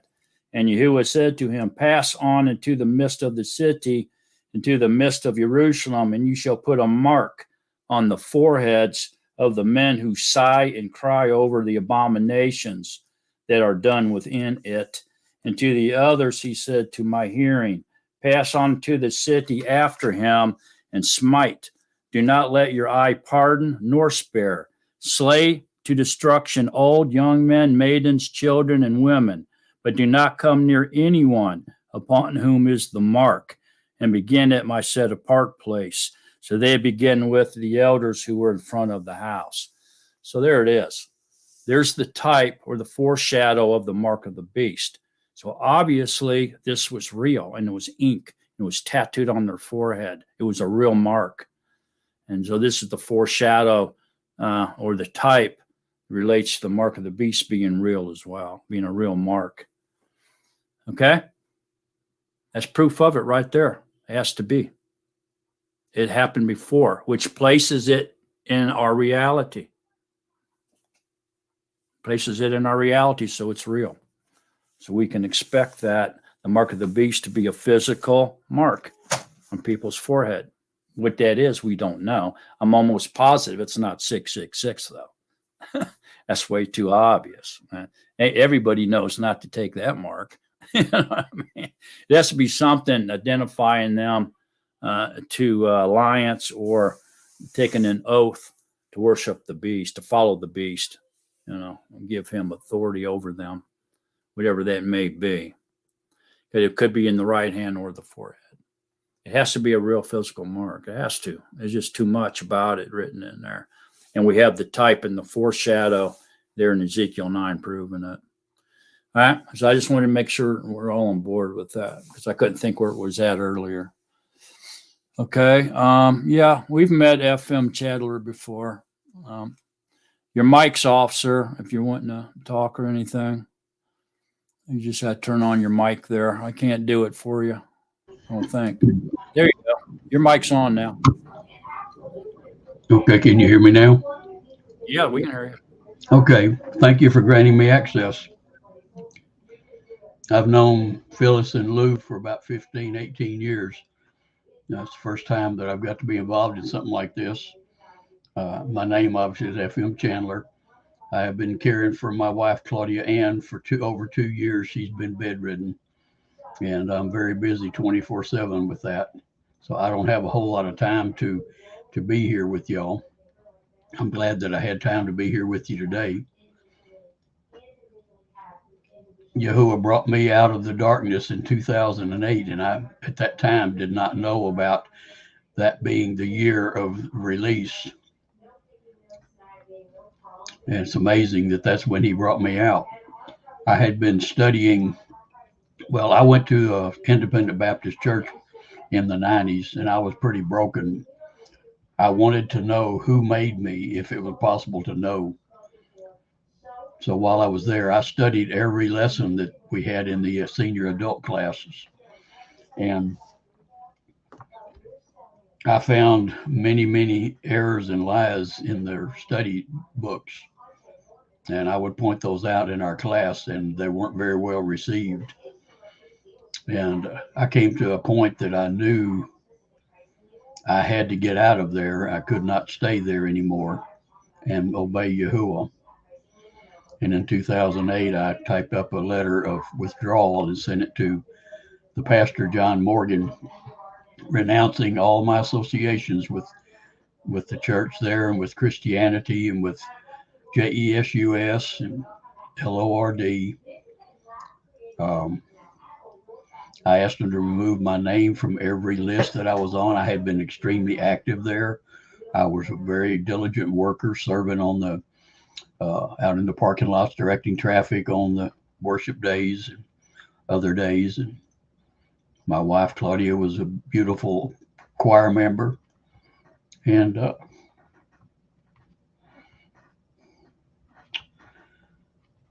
I knew that I was supposed to let Claudia come to make up her own mind about Yahuwah. So I didn't make her leave. I didn't try to force anything on her. I just shared the truth with her as it was finally revealed to me. And I chose to obey. And 2 years after I left, Claudia asked me to help her type up her letter of withdrawal. And she left.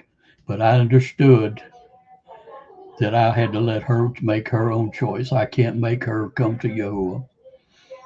I can only share the truth with her and let her deal with Yahuwah in her own way, in her own time.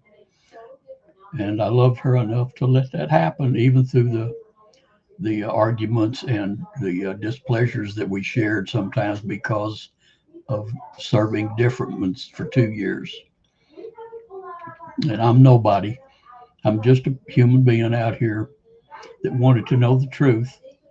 And when I started first studying and I had computer access, when I began to use search engines to search out different things like JESUS, where it came from, who made me and things like that. At first, as a grown man, I was terrified to see the massive number of supposed responses or answers to what I was asking for. And I used to cry at the computer. And I finally told Yahuwah, I can never know the truth because of all these things that come up when I search for the truth in something, unless you make it known to me when it is before my eyes. And that's when I started asking him every time before I would study, please guide me to where you want me to be and help me to know the truth and only the truth when it's finally in front of me. And I've trusted him to do that since 2006 or 7. Anyway, briefly, that's who I am. I'm nobody special. I just wanted to know the truth and to know who made me. I've wanted to know ever since I was a child. I don't know why I had that longing, but I did. It's hard for me not to cry telling y'all all this because I don't know you and I know that you don't know me. I just wanted to belong to whoever it was that made me. I had no other place to immerse myself but the showers here at the house. And that's where I immersed myself in Yahushua's name and asked him to deliver me and to make me what he wants me to be for the rest of my life. And that's me. Thank y'all for listening to me and letting me be here with you today. I can't always stay here very long because of caring for Claudia. and I can't always come here on any routine or schedule or anything. But if I need to request entry like I did today, is that how I need to ask in the comments? Is that what I need to do each time I can come here, is to ask for entry, and you'll send me a link? Is that how this Yeah. works? Well, usually I have the link posted on there, and you come in. And quite frankly, I'll be honest about it. I saw you in the backstage earlier, Yes, and then sir. you left. I should have let you in, but we've been plagued in the past with some not so desirable people wanting to come in here, and they I'm sure. start learning stuff. So I wasn't real sure about you, but I kept thinking, yeah, I think he's okay, but I mistaken you with another guy that came on who was a Christian before, about 6 months ago. So it was Yes, my sir. bad. But you did exactly what you should do. So I apologize. So just come on into the backstage like you did, and I'll let you in next time. I'll recognize you and let you in. That's okay. I understand completely. And if you want to ask any verification of me, you can ask Lou and Phyllis. I trust anything they would tell you about me. I've known them electronically and otherwise for a long time. I have shared his books with countless people. I've spent a lot of money buying stocks of his books to give to the people that Claudia and I meet or come across our paths. Okay, well, I'm very proud to meet you. And like I say, I'll recognize you from now on. I apologize for That's not okay. letting you. I respect that you need to be careful, but I understand how people are. You might not know who we are. Excuse me? Ethan, you might not know who we are, but we know who you are. You're a part of our family. You're our brother. Thank you. No, I don't count myself as much. Inside, I'm still so broken.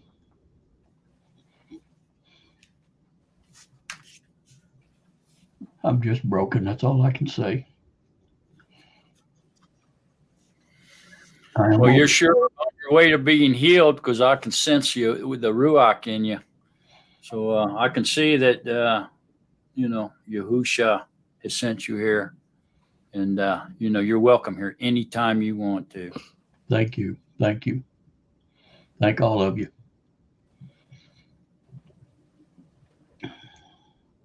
I listen to y'all and to Lou's and Phyllis's YouTube.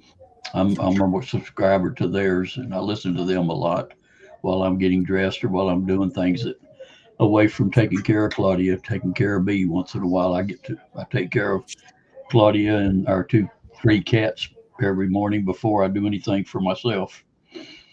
I try to put them first. That's how much I love her. My heart is broken over what's happened to her. She was completely healthy and happy before her colon died 2.5 years ago and had to be removed. And then sepsis and a fungal yeast infection got in her blood, in her body, put her in a coma for almost 4 months. So she has not walked since this happened to her. About 2 weeks after it happened, she was walking until sepsis hit her. She was walking and recovering beautifully. And I never dreamed I would be somebody's caretaker like this. And I have had to learn so much medical stuff that I never dreamed of knowing to try to take care of her. It's sometimes been so overwhelming. I have to leave her and go in the bedroom or something to cry to relieve some of the pressures that I feel. I'm afraid of failing her. It's the hardest thing I've ever done. And she deserves the best care. If you could do me a favor and tell her we all said hi and we love her, and we're thinking about her and we're praying for her too, and you. Thank you. I will, because last 3 weeks my back has been hurt bad, and it's very, very, very hard for me to do what I have to do handling her. I've got my back hurt now. I'm 74. She's 80. I'm just thankful every day for the life and the health and the strength that I still have to do what I have to do. I couldn't do all this if I didn't have the health that I still have. I'm just hard-headed, and I bear a lot of pain when I have to because I can't do anything else. And the back pain, if anybody's ever had pinched nerve pains, is very debilitating, to say the least. And I'm dealing with that now on top of caring for her by myself. So thank y'all for caring. Brother, you got to take care of yourself. You need to go see a doctor about your back pain. I go to my chiropractor. I've been going once a month for years. Okay. Since this happened, I've been going 2 or 3 times a week. I can't leave Claudia alone to go do much for myself. I have nobody to help us, and I won't neglect her. I'll die before I'll neglect Claudia.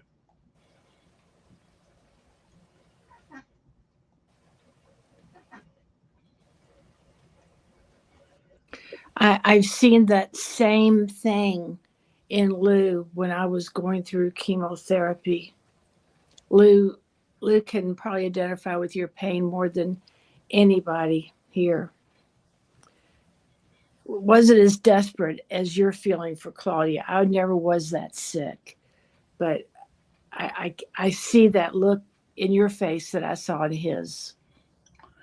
Well, being an ileostomy patient, it's very critical that she keep her electrolytes and fluids balanced, because our colon is designed by Yahuwah to recover our fluids and electrolytes and return them to our bodies to keep them balanced. She doesn't have a colon anymore. And she also is not a big drinker of liquids. So she still has her peg feeding tube and the $700 pump I bought her. And I have giving her electrolytes and water, usually 3 times a day, sometimes 4.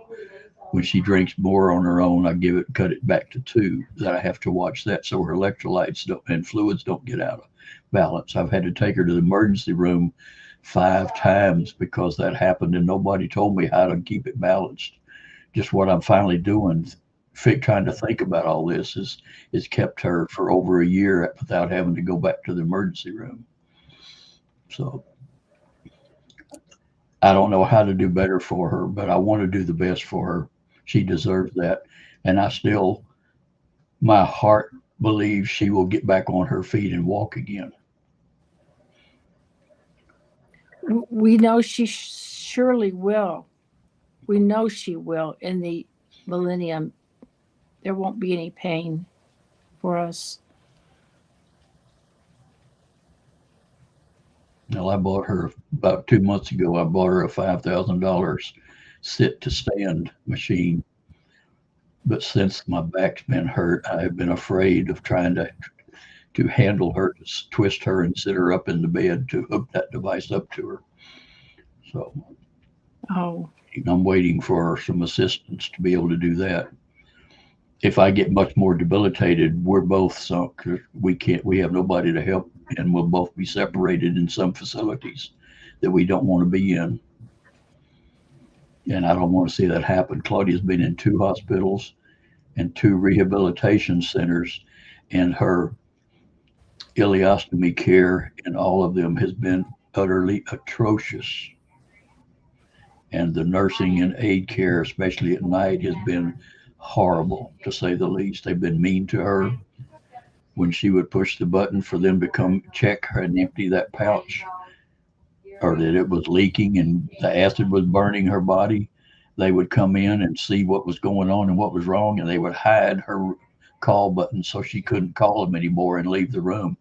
I would come in the morning when visiting hours opened and find all that mess all over her skin burned and red and blood and bleeding from the acid, and all over her bed. And I raised so much Cain in every facility.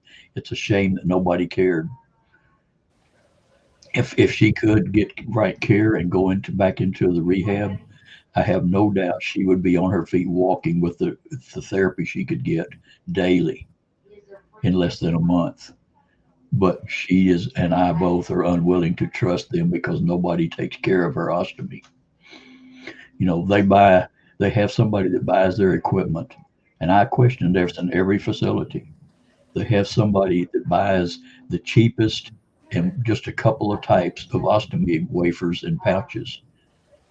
They don't bother to find out what equipment a patient is wearing that's working for them and buy a small supply of that depending on how long they think they'll be in their facility, and then teach their people how to use it.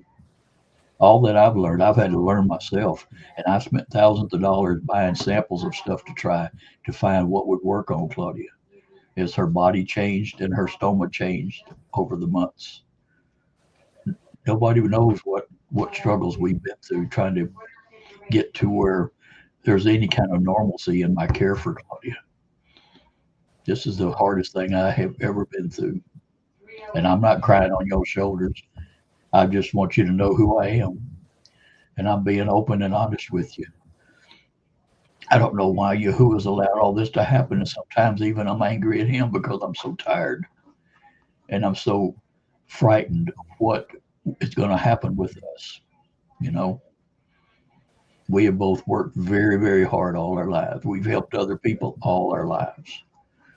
And here we are old and have nobody to help us. And I'm frightened of what will happen if things get worse for us. You know, with everything going on in our country and in the world, doesn't help any matters either. I'm down here in Houston, and we're not far from the border down here in Texas. And there's stuff going on all around us. Claudia's frightened to death. She watches Newsmax all the time and gets those reports about all this stuff, so it keeps her upset. And I don't know what to tell her. I've got arms around our house to be ready to protect us if I have to, as much as I can. Anyway, I'll shut up. I think I've talked enough. Thank y'all for listening. Thank you for sharing. Thank you. It's nice to have somebody to share with, because I keep all this inside 98% of the time. You don't know how much I cry. I didn't know a man could cry so many tears. And I'm not feeling sorry for myself. I don't. I'm not that kind of person. I've had to be self-reliant all my life. But this is the hardest thing I've ever tried to carry. And I'm so scared of failing Claudia. Every time anything goes wrong with her, she gets sick in her stomach. She has a blockage. She gets to feeling bad in any way. I am so stressed to try to figure out what I did wrong. What did I not do that I should have done? And that goes on 24/7.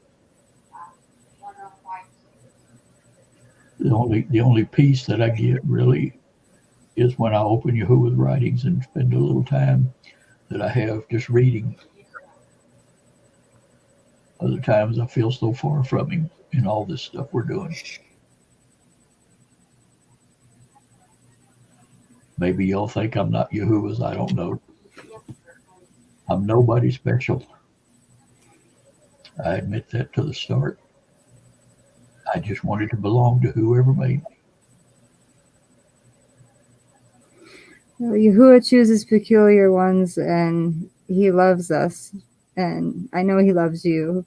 And the way you love your wife, Yahuwah loves us. Thank you. You're welcome. Thank you.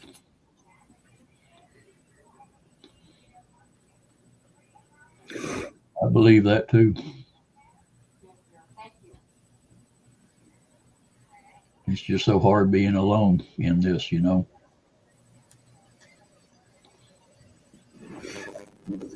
So I'm not getting that you're not a good person. Am I gargling? Am I gargling? Yes. I'm supposed to do this. What oh, I didn't know what that meant. It's okay. That means he's garbled. Yeah. We all do this, and he says you're supposed to do this. Can you hear me now? Yes, loud and clear. I was just teasing Phyllis. She usually goes like this when I'm coming along, gargling. It's StreamYard doing that. She was seeing if you were listening. Nah, I wasn't listening. I can't hear you once I come off. I got to go out and come back on. That's what fixes it. This technology is all new to me. I'm not very familiar with this. Yeah. It took me quite a while to figure out how to get around on this thing halfway decent. Still trips me up once in a while. I loved your video sharing y'all's experiences out in New Mexico. Well, thank you.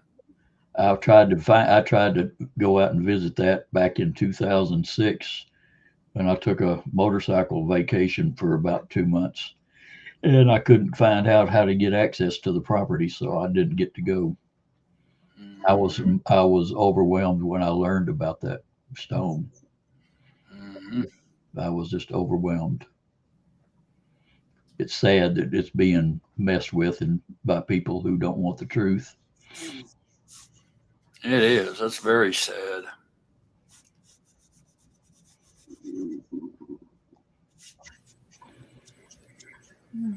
Brother Heath tried to go out there to try to do something to fix the stone. He wanted to see it too, and his car ended up breaking down on halfway there, and he learned from his son when he got back home. Like, he was actually able to make it back home, but like he was like a wasted 500 miles. But he did try to get there to try to fix it. But his son said you need a permit, so he's gonna try to go there next time with a permit and try to get there once he can get his car fixed. Yeah, you're supposed to have a permit because it is a park. We did get one. It's easy to get. Just went on the website and got it. But back when I was trying to go, it was just some people that owned the land, and I tried to get in contact with them, and I never got back. They never did get back with me in the vacation time that I had, so I didn't get to go.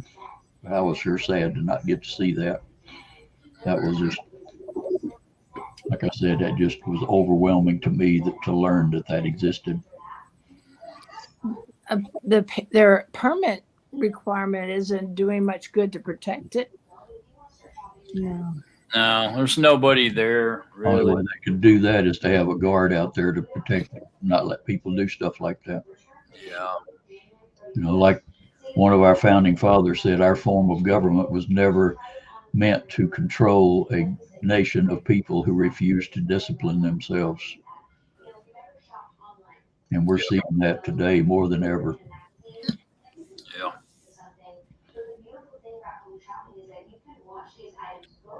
Yeah, it's so far out there and secluded, isolated from anything, that unless somebody else is back there, I guess they could go back there and do whatever they want. Unfortunately, people have that mindset to destroy. Yeah. I just don't get why people do that kind of stuff. It's sad how few people want the truth.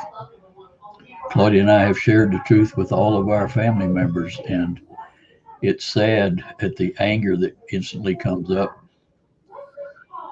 and the rejection of it. Oh, yeah. Yep. Yeah, we've all been down that road. Yeah. My sister laughed at the name. I was in shock when I told her about the name of Yahuwah. She just laughed. She said it sounds funny, and I said, well, that's his name. I said, that's you can't call him anything else. Yeah. But she doesn't speak to me anymore. Yeah. Well, recently, I have a placard that I put up beside our door. And a lot of people read that and coming up there, and some of them stop and will ask me about it. A UPS driver asked me about it a few weeks ago, and he dropped something off, and I opened the door to get it, and I saw he was on his way back to his truck, and I hollered, "Thank you."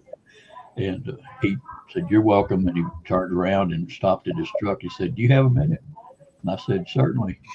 So I walked out and met him halfway in our driveway, and he asked me what that plaque is.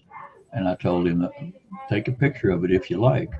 There's more truth on that little plaque than most people will ever learn in their entire lives. And go do your own research. Don't believe it because I'm telling you, I'm nobody. But do your own research. See for yourself if you want the truth. I said, our Creator's name is Yahuwah. It's not Lord or Jesus or Allah or Buddha or any of those things. His name is Yahuwah. And he says, I have one name. It's Yahuwah, and my people will know it. And I said, think about this. I asked him what his name was. I believe his name was Eleazar. He was a Spanish guy. And I said, think about this. If you're around and I'm in your vicinity and you hear me yell, hey, Bob, are you going to respond to me thinking I'm talking to you? He said, no. I said, what if I hollered, hey, James, are you going to respond to me because you think I'm talking to you? No, that's not my name. And I said, well, think about it. Our Creator is above every one of us. We're nothing. And if our names are important, how much more important is his name to him? You think we can fool him by yelling other things that we call are his names and he's going to answer us? He won't be mocked. We mock ourselves and we mock each other, but we will never mock Yahuwah, our Creator. And Claudia made to share things like this with people when they ask about that plaque I've got at the door. And we have some other things. We have the Decalogue on our door and other things, Yahuwah's name and Yahusha's name. And anyway, we just have it there to help open doors with people that come to our door and to declare to the world that this is Yahuwah's house and those who in it are Yahuwah's people. I'll tell them we're not Zarim and we're also Yahudim because we are worshipers of Yah.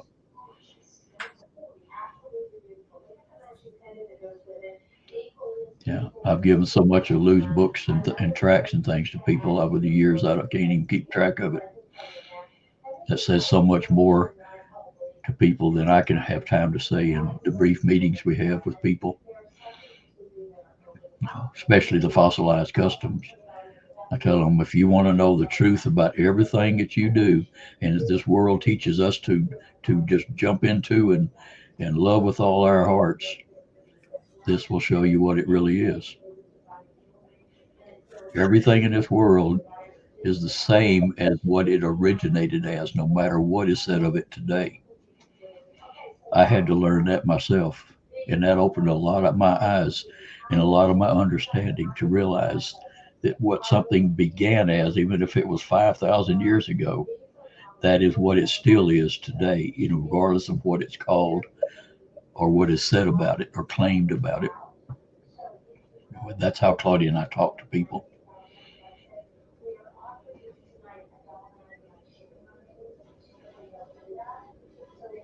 Well, that's good. I mean, obviously it's working, because years ago, I didn't know anybody, that was a Nazarene or anything or knew was awakened by Yahuwah. Very few people, maybe a handful.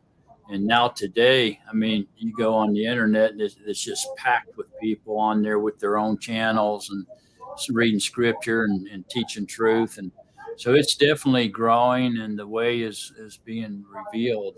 The way of truth's being revealed, And so I think maybe even more than we know, our efforts has been blessed and increased by Yahuwah. Because it sure is multiplying. That's a fact. That is so wonderful to see. It is. There's so much darkness in this world, but the light can overcome it and will ultimately. Mm-hmm. Yeah. So we don't want to give up. We want to endure to the end. The scripture says those who endure to the end will be delivered. Correct. Don't ever want to give up. We want to continue to spread the Basora, to obey Yahuwah, and do the best we can until he comes back. Well, I am so pleased to meet all of you today that I didn't know before, and to get to talk to Phyllis for the first time in my life. Thank you, Phyllis. Thank y'all for praying for me and Claudia, because we sure need your prayers. We're alone here, and this is so hard. I never hardly get much rest. I never know when I can rest, and I try to get what I can. I've never been so weary in my life. And I've been a strong rascal my whole life. Y'all wouldn't believe the hard physical work that I've done and loved every minute of it and enjoyed the body that I was given to be able to do the kind of work that I've done. But this poor old body is getting older. I'm still grateful that I can still ride our motorcycles. That's about the only pleasure I got left when I run to the drugstore. I'm home to pick up Claudia's prescriptions, or she'll let me run to a restaurant and get us a hamburger or something once in a while. And it's such a joy. I've been riding those for almost 54 years. I learned to ride them when I was in the Army in Europe in 1970. Yeah, there's nothing like it, but it's not for everyone.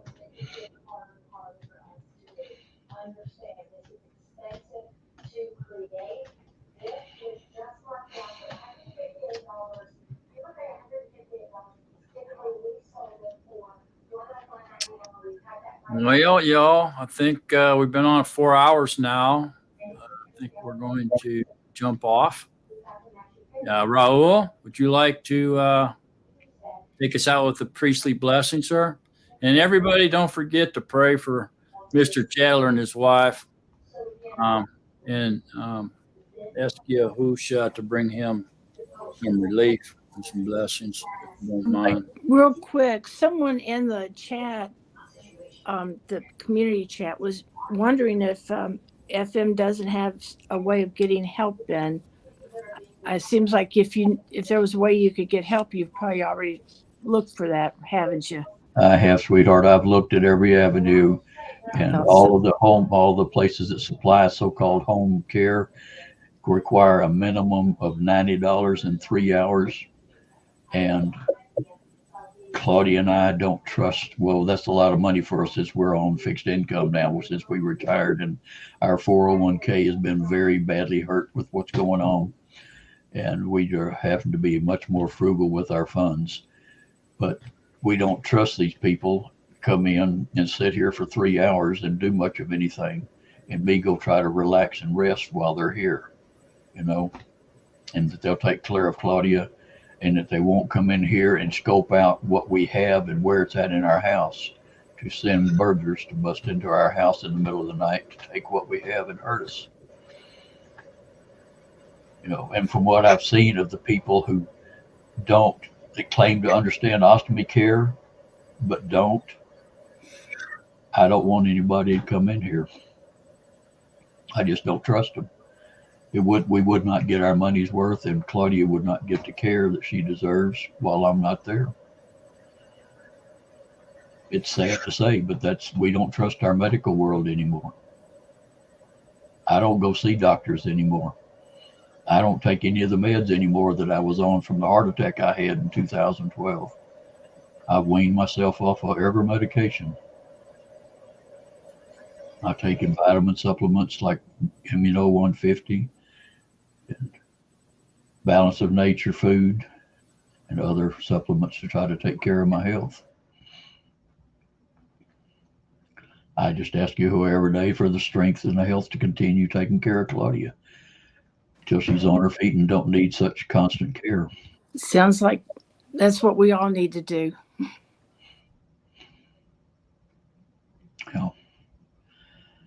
Yeah, without Yahuwah, I couldn't do what I'm doing. I want to, but without him and his help and enabling, I couldn't do all this for Claudia like I do. I couldn't have learned all of this medical stuff I've had to learn. The people that come here when I've had nurse care coming in marvel at the spreadsheet I created so I can keep track of her medications and her fluids and her vitals that I check 3 times a day minimum. They all marvel at that. They said they've never seen anything like that in all the years they've been in the medical world.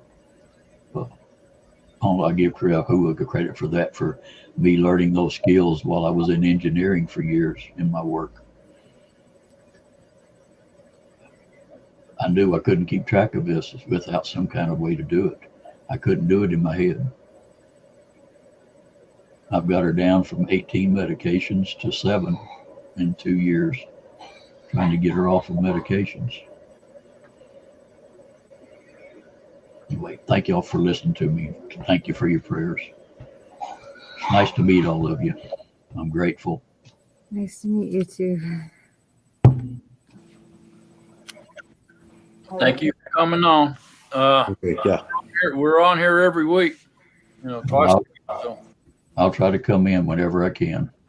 we appreciate you. Okay, Raul. I will tell everyone on my channel to pray for you too. Thank you. You're welcome. Yahuwah bless you and guard you. Yahuwah make his face shine upon you and show you favor to you. Yahuwah lift up his face upon you and give you peace. Thou shalt put my name on the children of Israel, and I myself shall bless them. Baruch haba Bashem Yahuwah. Baruch haba b'shem Yahuwah. Baruch haba Baruch b'shem haba Yahuwah. b'shem Shalom. Yahuwah. Shalom, Shalom. Mr. Chandler. Shalom. Baruch haba b'shem Yahuwah. Thank y'all. Thank you, Love all Mark. of you. Love you all. Love y'all too. Thank y'all. Bye-bye. Bye. Bye.